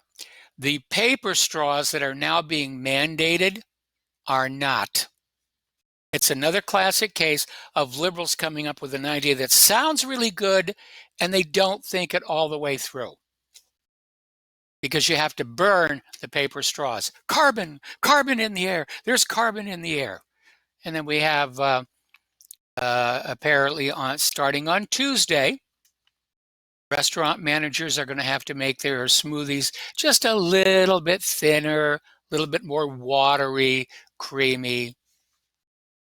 Anyway, so you've got the Democrats, you got the mainstream media, they're rushing to convict Trump of an impeachable offense involving his contact with the president of Ukraine regarding the investigation of Hunter Biden.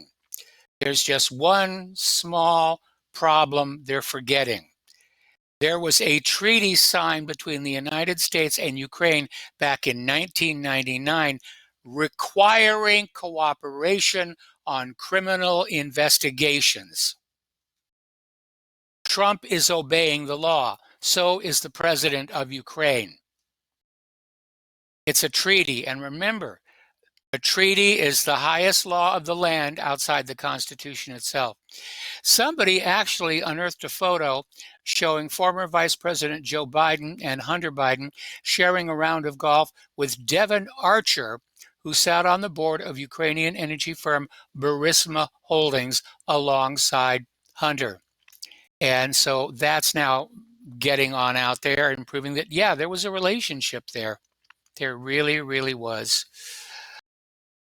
Apparently, Andrew Scheer has a conservative media reporter arrested for being conservative here. Here's an interesting little article. This came out of Blacklisted News, and it's repeating something that I'm saying. It turns out that there's a guy named Roger William Farmington, and he's a photographer.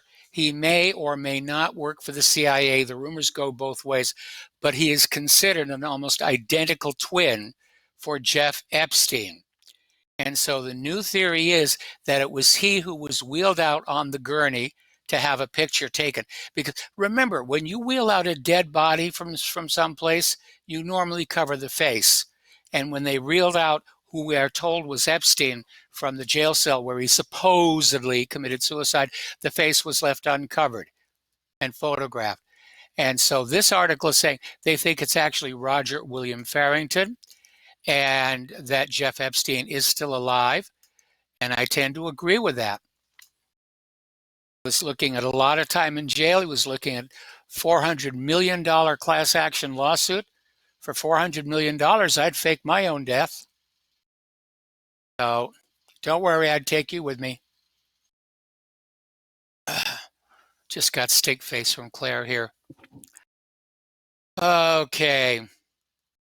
So heartbroken Nancy Pelosi is fast-tracking impeachment. As you're aware, up until now, she's been saying, no, no, no, no, we don't want to do this. It's someplace we don't want to go. Now, all of a sudden, fast-tracking. Very sad time for our country. We've got to go. We've got to go and do it now. We've got to get Pelosi impeachment. So what is she up to? What is she up to here? Well, all of a sudden, there are all these weird, what would you call it? Sort of hoaxes targeting Pence. And there was this one, it was a racial attack. And there was this middle school student at Emmanuel Christian School in Virginia claimed white boys at the school held her down and cut off her dreadlocks, said she was ugly, and the media wasted no time trying to pin this controversy to Karen Pence, wife of Vice President Mike Pence, because she works there as a part-time teacher. Well, as it turns on out, it was a hoax. It was a complete hoax. And so here is my thinking. We've got Nancy Pelosi getting ready to impeach at high rates of speed, fast-tracking the impeachment. What if at the exact same time she's able to find something impeachable on Mike Pence, so that Mike Pence and Nancy and Donald Trump are both impeached at the same time? Who inherits the White House Speaker of the House? President Pelosi. Yeah, I agree. I absolutely agree with that. But all of a sudden, she's just wants to fast-track impeachment. And here's the problem. They don't have anything to impeach with. You have to have a high crime or misdemeanor. And a phone call to a foreign head of state does not qualify at that, especially coming under the aegis of that treaty that says cooperation in criminal matters is mandatory between the United States and Ukraine. By the way, Adam Schiff is now out there. He wants transcripts of all the phone calls between Donald Trump and the president of Ukraine. There's only one problem with that. He's now inserting himself into foreign policy, and foreign policy belongs to the State Department, which is part of the executive branch. It could be argued that Schiff is in violation of the Logan Act. So are we looking at a real impeachment or a CIA coup? Because you can bet if there was a lot of money being made with Ukrainian weapons, the CIA was involved. They're involved in everything dirty. The CIA, the Clinton charitable fund, election rigging, definitely there. All right, Morgan Stanley is saying around 40% of investment grade companies now have obligations that are more consistent with junk ratings. It's getting bad out there. Now, earlier I mentioned that we like to remember the good side of war and tend to ignore the bad side of war. But somebody put up this article about something that happened in the Philippines, and I guess I'm rather sensitive to it because I'm a big fan of the TV show Expedition Unknown with Josh Gates. And it's one of the few things they're showing for free here on this hotel TV. And they did a show about Yamashiro's treasure, which was hidden on the Philippines. But apparently there was this area called Bud Daho that was the site of a massacre by the United States government. All right, let's take a phone call now from Terry in California. Aloha. Welcome to the show. What's on your mind? Hey, Mike, everybody was ganging up on Jim from Chicago this morning. Well, I think he's got some pretty good ideas. He's not right about everything, but that's what the show is. Throw an idea out and you get a reaction to it, you know? So I really like him as a caller. And I also wanted to agree with Mark, and that when he disagreed with you, that you said Soros was throwing everybody together and thinking they were all going to get along. I think Mark is right in that throwing everybody together and have happened what is happening in Europe now, destroy the whole society, and then when you come in and take over the world, you can go in and crack down on everybody, and you got control. Yeah, but there's a bit of a problem with that, in that you're seeing all of these countries fracture apart. They're not coming together. They're certainly not going to come together under a global leader. They're fracturing. They want to go back to being their own independent countries, like Catalan, for example. Yeah, but that doesn't further the cause of the globalists when they do that? No, the globalists want everybody under one global rule. They don't want a planet of 100 different countries, each running their own lives. Yeah. Okay. And then the other point we made this morning was about population control. Yeah. And when I was a kid, world population was 2.8 billion. Yes. And almost 3 billion, not quite. Right now it's 7-point-something billion, right? Yep. What happens when it gets to 15 billion? You know, the time in my life, you know, the momentum is building too when you look at it progressively, mathematically. So it might, you know, double in a lot less time than it did in my life, you know? I mean, more than double my time in my life. In fact, Jacques Cousteau said it tripled.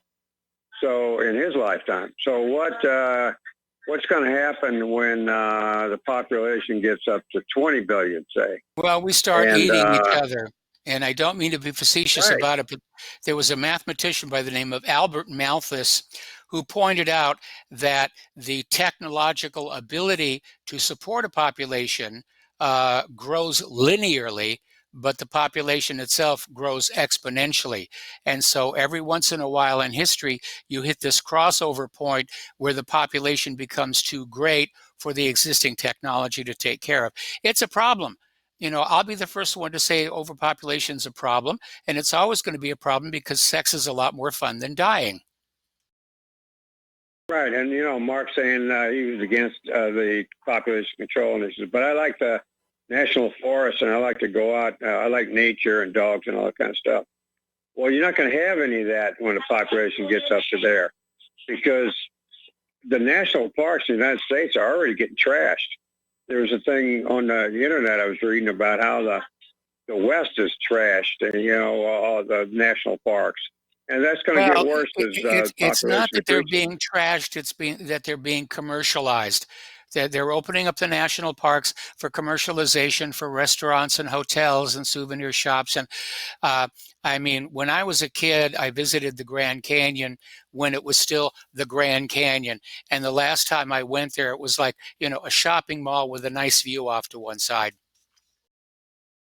Of course, money runs the world, Yes. It's just the way it is. It's a reality we got to get behind.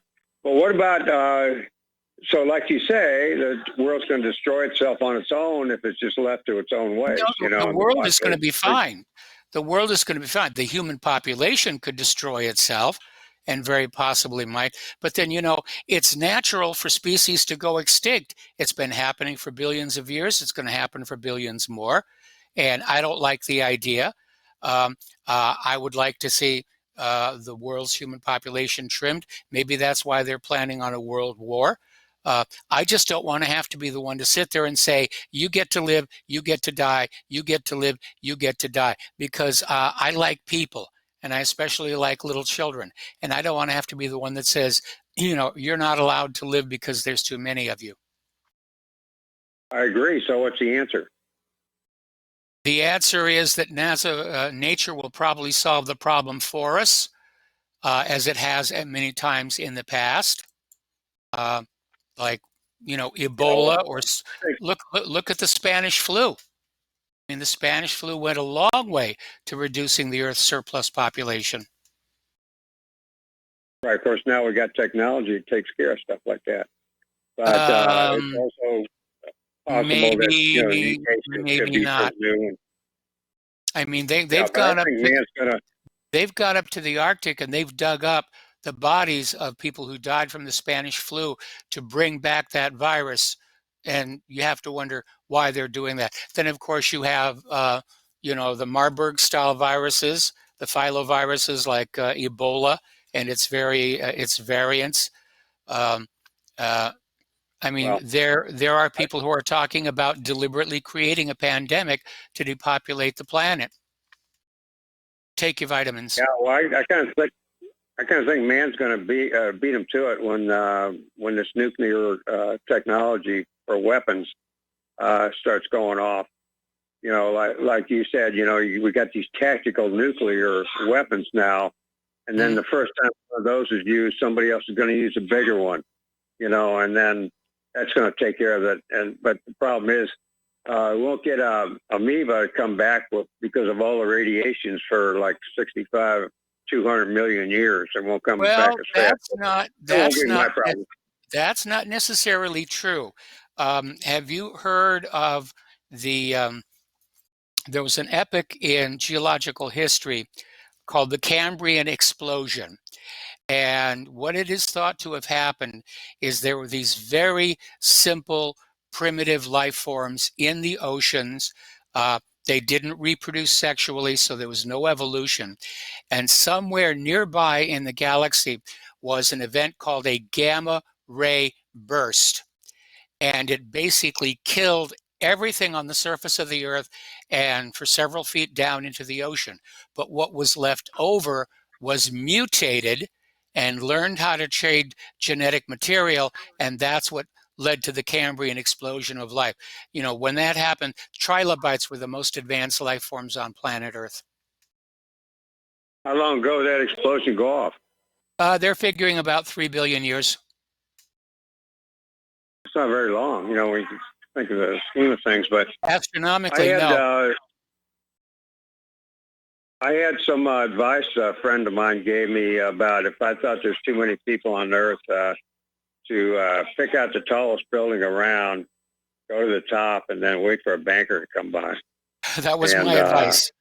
That was my advice. That's yeah, what I I was remember that. Yeah. Okay, Mike, I made my point, and thanks for everything, and we'll talk to you next time. All right, you got. Thanks an awful lot. We're going to let you go. Coming up on a commercial break. Before we get there, though, China, I apologize. The FAST radio telescope is no longer going to be the world's largest. They are building these powerful radio telescopes in South Africa that are just, they're gargantuan. They're going to go online next year, and they have thousands of individual dishes and approximately 1 million low frequency antennas at their disposal. Now that would be fun to play with, and I would want to be listening to AM and FM broadcasts on Alien World with that thing. Got to take a break for commercials. We'll be back.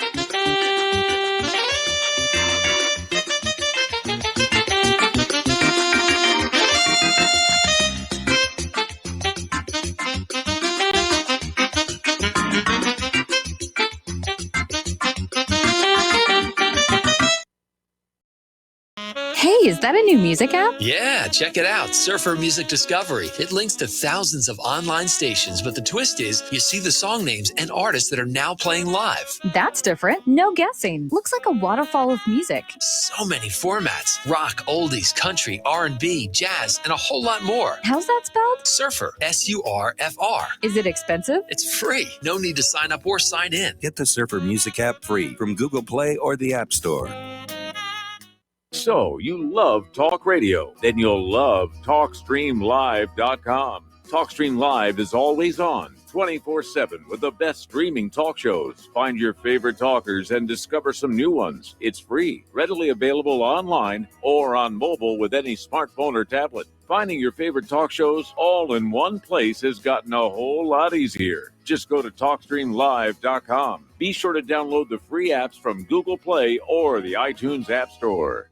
Folks, we're living in a world the likes of which we've never perceived any clearer than we do now. The plan for global governance has been in the works for generations and would have likely been achieved by now, but for the fact that the globalists left open their Achilles heel. With all their tools, Federal Reserve System, fiat currency, no child left behind, and then Common Core education introduced to our schools to dumb us down, vaccines, pharmaceuticals to lobotomize us, GMO foods, insertion of compromised or bought and paid for politicians, judges, mainstream media propaganda, all pieced together like a puzzle designed to ultimately bring the world under submission. But with all their strategy, they forgot one thing: knowledge. And knowledge is power. With knowledge, their bombardment is nullified. Folks, with that, as brilliant and knowledgeable as you've become, among the wisest audience of any radio audience in the world, and you are, I want you to take a moment to reflect and ask yourself, how much of that knowledge did I obtain from Republic Broadcasting Network? How high has my consciousness been raised since I've been a listener? How fast am I now able to discriminate truth from fake news by being a Republic Broadcasting listener? How clear am I now able to see the world since I've been listening to RBN? Ask yourselves those questions, folks. Then ask yourself, what is that knowledge worth to me? Like my morning coffee, how would I survive without it? A voice of truth in a sea of lies. Do we not all need to make sure it survives? Like public broadcasting, we are now finding we can only survive with listener support. Censorship, advertisers being attacked, truth itself being attacked. It's the only way through this. We at Republic Broadcasting humbly ask you to become a supporter. Look at your budget and make a determination of what Republic Broadcasting is worth to you and what you can afford on a monthly basis. Go to republicbroadcasting.org and pledge 20, 30, 40, 50, if possible, 100 a month or more if it's affordable. Click the donate button and become a regular monthly donor. Assure both us and yourself that Republic Broadcasting truth will continue to flow like that morning coffee. The network thanks you. What this country is coming to, I sure would like to know. If they don't do something by and by, the rich will live and the poor will die. Doggone, the panic is on. Can't get no way, can't draw no pay. And aloha, America. Welcome back to our show here. And please send in money to RBN. If you don't, I'm going to have to go outside and melt this Santa Claus statue that's standing outside this window of this here hotel. All righty. So let's see. What were we talking about? A bunch of different stuff here. Okay. This is a little bit of good news. And I was rather glad to hear it. Apparently, the New York Met is returning a stolen golden coffin to Egypt. Now, the coffin was fraudulently sold to the New York Metropolitan Museum of Art, and they have decided to repatriate it. And it's another example of the growing international efforts to combat the black market in antiquities, and I think that's a very good thing. I think the artifacts of a civilization ought to be where the civilization was. Now, I've been to the British Museum, and I really did like it. I got to see a lot of cool things there. I got to see the Elgin marbles. I got to see the Ashurbanipal sculptures. I got to see the Rosetta Stone. But at the same time, I'm wandering around all these halls and realizing all this stuff got stolen by the British Empire and used as justification for going into these countries. So I'm glad there's some repatriation going on, because it does belong in Egypt. It really does. It really does. Okay, a new study out of the University of Salzburg has revealed that 7 out of 10 Austrians believe that Islam is not compatible with the Western world. They surveyed 1,200 people, discovered that an overwhelming majority of the population are greatly worried about the effect Islam is having on Austria, with 80% of those surveyed saying they wanted Muslims to be monitored more closely. And of course, apparently 59% of participants said they were afraid that the Muslims were terrorists here. Okay, we already talked about racism in reverse. Oh, here's a good one. This is over in Sadiq Khan's London. There's a 16-strong knife gang targeted a group of young athletes in London's Finsbury Park, robbing and threatening to kill the white people in the group, but telling the black people with them, "You're good." Now, these 6 victims were walking home through the eponymous park, found they were being tailed by one of the gang on a bike, and there were 16 of them. They circled them, and they picked one of the victims off to the side and said, "Give me your phone or I will stab you. Put in your Apple Pay password." That would have been a little tricky for me. I don't use Apple Pay. Charles Nenner is saying gold will hit $2,500 next year, which will make this ring worth about $16 here. And meanwhile, of course, as you know, the media has just been going totally gaga with Greta Thunberg, and the climate is collapsing. It's the end of the world. You've got to do what we tell you to do here. And again, they're ignoring all these other stories, like the Houthis and the Saudis and the 3 lost brigades. Now, that's a real black eye. That's a real black eye. And I am concerned about that story that Claire sent with me about how Saudi Arabia is saying that they will recognize the state of Israel if the United States helps them with Iran, which means war with Iran is on. They're just looking for an excuse. So be on the lookout for a false flag. Another attack on a refinery, another attack on a U.S. base. The United States can't just say, "Oh, we're going to go attack somebody just because we feel like it," because we are not those kind of people.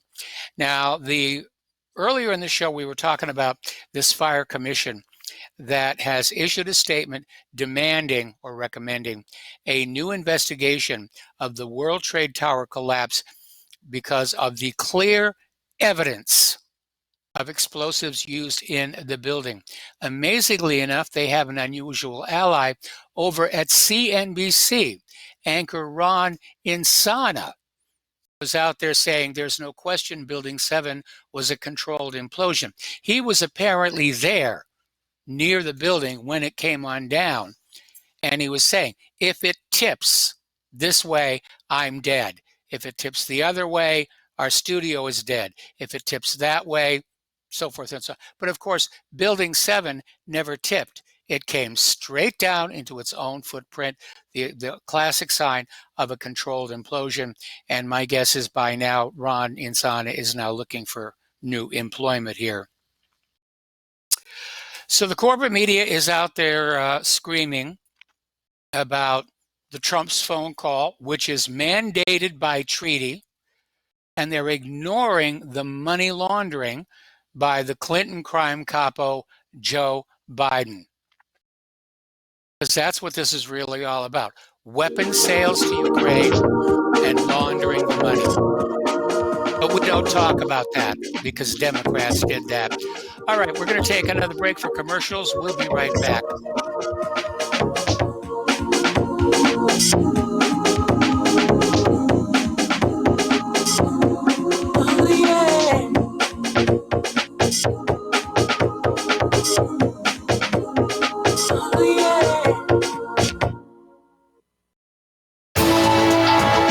You are tuned in to the Republic Broadcasting Network.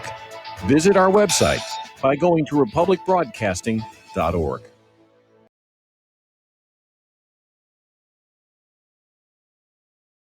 Tired of being lied to by mass media? It's growing more and more apparent today that news is received less and less through standard media outlets. Even with a growing audience every day, RBN is beginning to direct more efforts into social media. Social media and the use of the internet is fast becoming the primary source of people for news, regardless of demographic. RBN has set out to provide some of the best news on the internet through republicbroadcasting.org, and also has begun to use the tools to our advantage by way of social media. Republic Broadcasting is now operating a Facebook page to function as yet another avenue to have our collective voice reach new audiences across not only America, but across the globe as well. The Facebook page features not only news, but also an RBN player to listen to our broadcasts. Get involved by visiting facebook.com/Republic Broadcasting and liking our page and share it with your friends and family, because you can handle the truth. Many people write us about their experience with Extendivite. Allow me to read you some from Amazon.com. This product is superb. I have been taking it for about a year now, and I can feel my cardiovascular system run like a Swiss watch. I definitely recommend this product for anyone that has high cholesterol, high blood pressure, and heart palpitations, A+.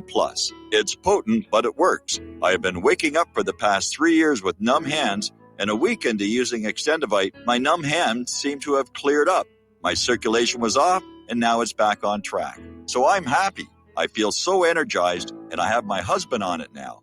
My mother-in-law has cholesterol problems, so I bought her a bottle as well. Thank you so much. Love the product.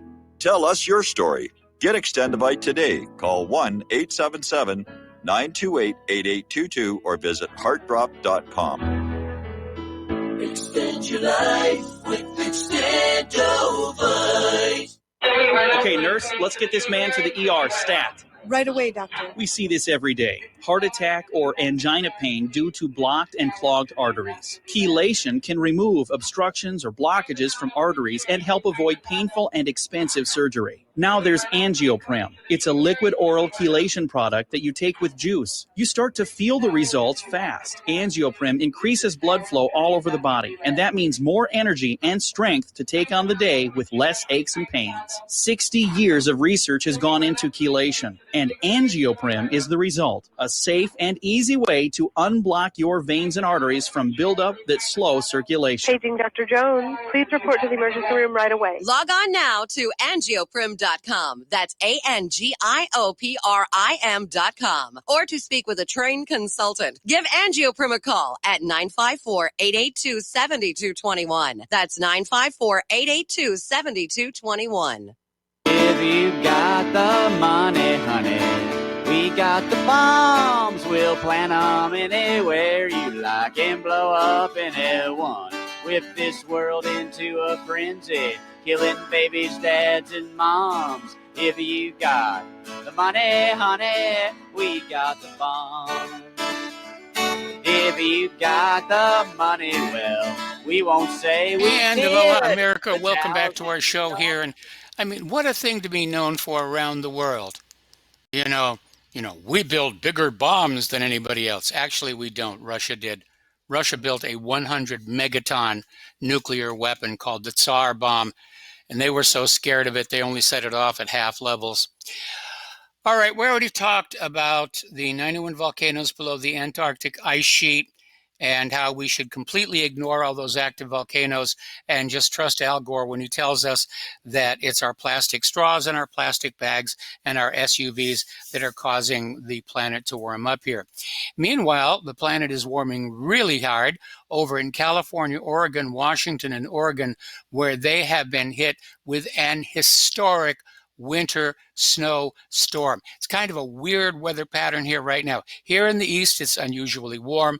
Out in the west, oh boy, 40 inches of snow in Montana. It is a February storm. As of yesterday, still in September. I know that today is the 1st of October, but it's just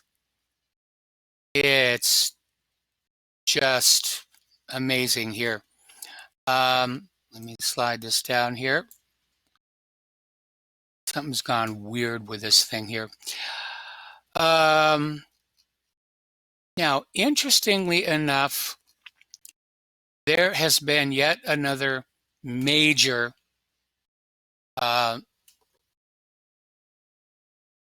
ransomware attack.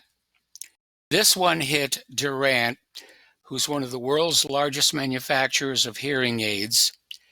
And they're being told that to get their data back will cost $95 million. And apparently it hit the company just a few days ago. And this marks one of the most significant losses caused by cybersecurity incidents outside of the NotPetya ransomware outbreak, which incurred companies like shipping giant Maersk and courier service FedEx losses of over $300 million each. Now, here's my question. There's a lot of money being lost here. Huge losses, significant losses of money, and nobody in the government does a thing about it.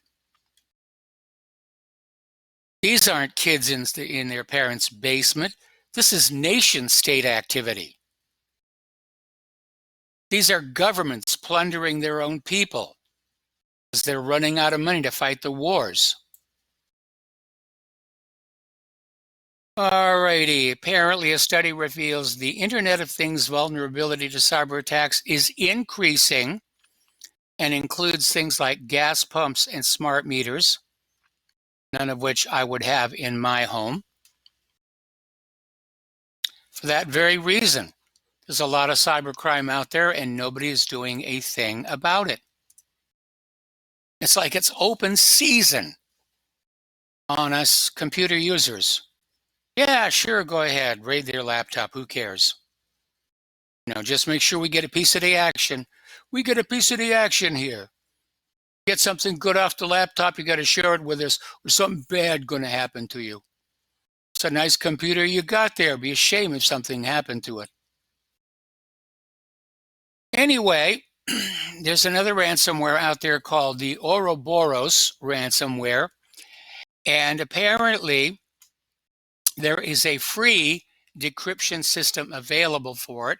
And my hat is off to all those white hat hackers who are able to crack these ransomwares and make the keys available for free. And why is it private citizens who are doing this rather than the government? Where's the NSA? They're supposed to be the experts. They're supposed to be the guys who can figure out how all the cyber malware is working, figure out how to make it work. Where are they? Why is it being left to amateurs to solve these problems? You think about that one for a while tonight.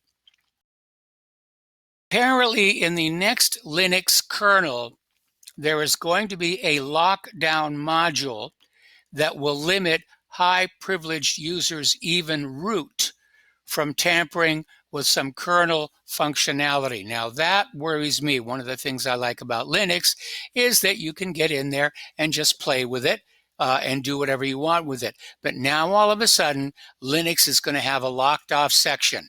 You're not allowed to go there, mein Freund. That part of Linux is off limits, you Schweinhund. Which tells us that NSA is probably getting in there as well. Okay. Apparently, dealing with the arbitrary gender barriers, urinals are now being banned in Portland Municipal Building. They're tearing them out. Going to have just stalls and seats, no urinals, to remove the arbitrary barriers in a gender-neutral quest. We want everything to be gender-neutral, so the little urinals are going to have to go here. You watch, those are going to be collector's items. They're going to show up on American Pickers in about another year. Okay, there is a doctor, Dr. Walsh, who has pointed out something very alarming. You know this drug that they're giving to children to delay puberty while they make up their mind what gender they are? It's the exact same drug used to castrate sex offenders. This is coming from NBC, which, by the way, calls it healthcare. They're giving these little kids the same drug that they give to sex offenders to chemically castrate them. And by the way, the stuff is dangerous. More children are dying from gender-bending pharmaceuticals than from guns. But the liberals could care less. Guns are bad. We've got to take the guns. Oh, so the kid died from the gender. Well, obviously he couldn't make up his mind about his gender or her gender or whatever. Just chop them up, sell the organs. But we've got to get the guns. We have to get the guns. I mean, talk about your priorities being screwed up. Amazing. Speaking of guns, if you are a hunter and it's getting into hunting season, you need to be aware. The Centers for Disease Control and Prevention is warning hunters that deer with tuberculosis can transmit the bacteria to humans. Now, the report stems from a case in Michigan in 2017 where a 77-year-old man who had no exposure to people or countries with endemic tuberculosis came down with the disease after shooting and eating a deer that had the bacteria. So you got to be very, very careful about that. All righty, and let's see. I think I already mentioned that, the powerful radio telescopes in South Africa. I don't know why this page is jumping all over the place today, but it is. Talked about the mummy. My mummy done told you. Okay, here is something that is really kind of cool. You have no doubt been hearing from the liberals on TV, you know, you got to cut out the red meat. Red meat is bad for you. It's using up the planet's resources. It'll kill you. It's bad for you. You've got to eat nothing but vegetables here. Well, these commercials are being put out by the producers of vegetables because apparently a group of leading scientists in Canada, Spain, and Poland have basically taken a look over the eating advice adopted by health organizations around the world. And in their paper, they analyzed past studies of how eating meat affected the health of more than 4 million people. They found zero evidence, zip, nada, none, that eating beef, pork, and lamb could increase the rates of heart disease, cancer, stroke, or type 2 diabetes. It was just an advertising campaign to get you to stop buying beef and start buying vegetables, if you will. So we're getting cheeseburgers tonight. Over in Italy, they're declaring an emergency. The Mont Blanc Glacier is about to collapse. It's already sliding 50 to 60 centimeters each day. And they're saying it's only a matter of time before it lets go. I remember seeing a video a while back of a glacier letting go. It was the size of Manhattan Island, and it just slid off the ice cap and into the ocean. so I'm sure they're probably going to have cameras on this. But according to the report, this is a slab of some 250,000 cubic meters of ice, and it's about ready to break off the rest of the glacier. So that will be spectacular. But Italy has declared an emergency because obviously when that much ice hits the water, it's going to be generating effectively a tsunami. Effectively a tsunami all over the place. I remember seeing a video where it was just this little harbor in Alaska and everything was fine. And all of a sudden on the far side, big chunk of ice let go, hit the water, big wave came across and just threw all the boats up on the shore. All righty, over in Europe, villagers are starting to put large boulders on the sidewalks in front of their homes to discourage the homeless. And even worse, they're digging up trenches. Trench warfare has come back to Europe to keep the travelers' caravans away. So forget about nice flat lawns of grass. They're digging these huge trenches, just like they did in World War I. Census data reveals there are 22 million illegals living in America right now. Ooh, New York is going to fine me $250,000. Democrats are working to make sure all of them can vote and that all of them will vote Democratic. All righty, did that one here, that one here. The popular heartburn drug Zantac has now been pulled off the market. You probably took it, a lot of people did. Millions of Americans who take it. It's for heartburn, and you're going to have to look for an alternative. I would go for Tums myself. Apparently, the company that makes Zantac announced it's halting distribution of it because it was discovered by the FDA that ranitidine, which is the real name of Zantac, contains low levels of a substance that could cause cancer. But that's okay. That's good for the cancer industrial complex. They can make money. All right. If you were to go over to Mercola.com, they're showing the documentary Vaxxed for free through the 3rd of October. That's 2 days from now. Now, I own a copy of this, and it is a very good documentary about how vaccine safety is undermined and suppressed and the harm of vaccines hidden from you. Why? Well, because it makes money, and if it makes money, it's a good thing. But for the next 3 days, you can watch it on Mercola. Now, interestingly enough, this comes out of my old haunt, JPL. Astronomers have spotted 3 giant black holes on a collision course. And the unusual system was captured by several observatories, including 3 NASA space telescopes. Pardon me, says that we're only looking for pairs of black holes at the time, and yet through our selection technique, we stumbled across this amazing system. So there's, now don't have to get worried, don't have to get nervous, not going to happen for a while. You'll be long gone by the time it happens, but it will be spectacular when it does let go. Okay. We already talked about New York.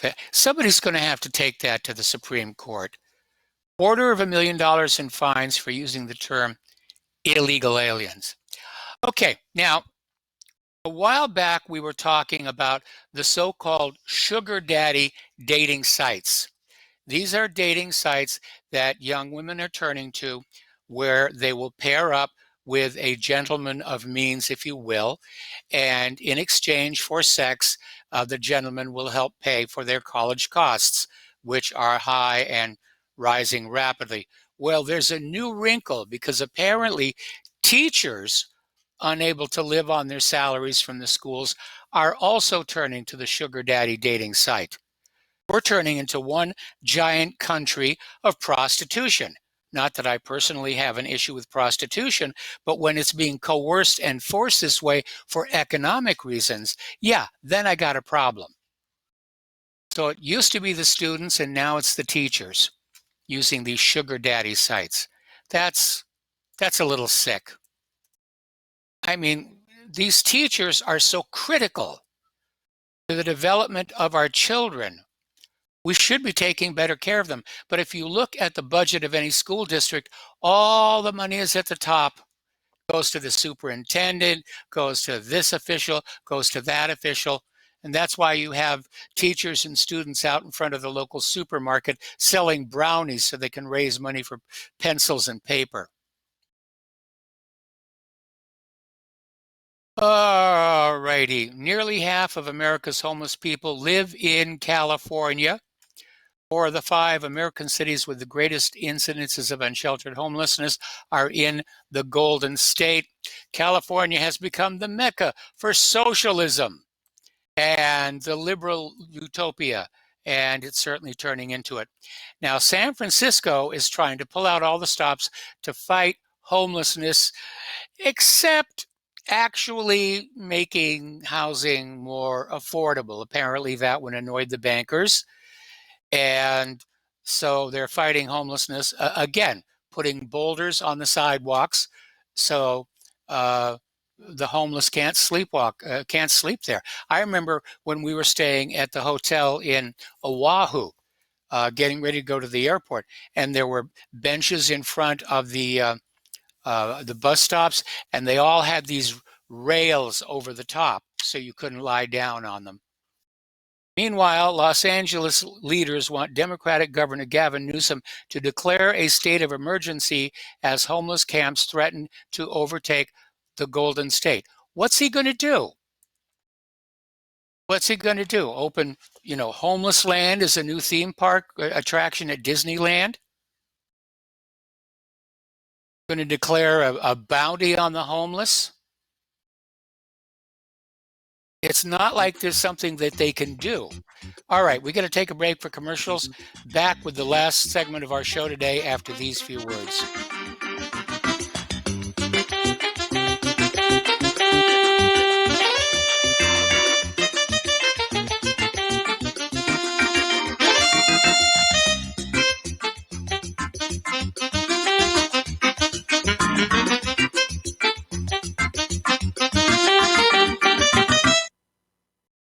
Homeowners, are you in foreclosure, expecting to be served with a foreclosure lawsuit, or suspect your lender has coerced you into an illegal mortgage transaction? A huge number of mortgages made in the last 10 years have legal issues and are possibly defective. State laws and the U.S. Supreme Court have upheld that defective mortgage documents are grounds for foreclosure defense and for counterclaims in favor of the homeowner. If your mortgage has been sold or assigned since closing the loan, it may be defective and you may be paying the wrong party, and the lender may not have standing or the right to foreclose or collect payments under the law. If you would like to know if your mortgage is legal or not, or know if you are paying the right party, we can help. Our initial consultations are free of charge. We are not attorneys. We are legal researchers and work closely with experienced lawyers who know how to help you find the evidence to help you keep your home. Call toll-free 1-855-2-KEEP-IT. That's 1-855-2-KEEP-IT today. Without the right accessories, any guy can be off the mark. Whether you've invested thousands in your arsenal or you own a single trusted firearm, a visit to AROutfitting.com is in order. It's one of the finest online selections of tactical optics and AR parts and add-ons, like EOTech, quick target acquisition with no peripheral loss. Browse the full range of Nikon scopes and binoculars. AROutfitting.com can illuminate your world with Streamlight gun-mounted lights from keychain to large handhelds up to 1,100 lumens. Find some stability with Battenfield Tactical Bipods. AirOutfitting.com has CMMG gun parts, barrels, assemblies, handguards, part kits, and more, plus magful clips and magazines. I know I've got you excited, so take a breath. Head to AirOutfitting.com. The site's super easy to navigate and features a ton of technical info, including links to manuals. We also welcome vendor and manufacturer inquiries. Remember, if you don't see it, we can get it at AirOutfitting.com. Corporate media dominates the American opinion. Finding independent voices that counter this avalanche is becoming increasingly difficult. With the endless corruption running rampant throughout our government, independent voices are needed more than ever to battle the offensive against our freedoms and liberties. As a listener of RBN, no one understands this concept better than you. Now it's up to you to do your part. The time has come for you to take action and begin broadcasting the truth to hundreds or thousands of people every month. Sound impossible? Quite the contrary. With pointed slogans from LibertyStickers.com, you can reach countless sleeping Americans unaware that they live in a real-life wonderland. LibertyStickers.com has a huge inventory of political bumper stickers and messages that reflect the truth about our government, our politicians, and the future of America. With so many in stock, there's one perfect for you. Visit us today at LibertyStickers.com. Again, that's LibertyStickers.com. Do your part. Your voice is important. Let it be heard.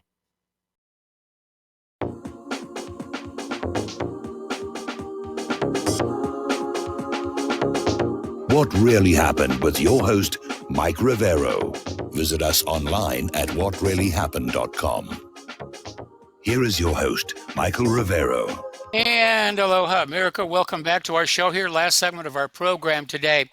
Now, last June, France, Germany, and Great Britain and Iran set up what was called the Instex trade mechanism in order to bypass U.S. sanctions.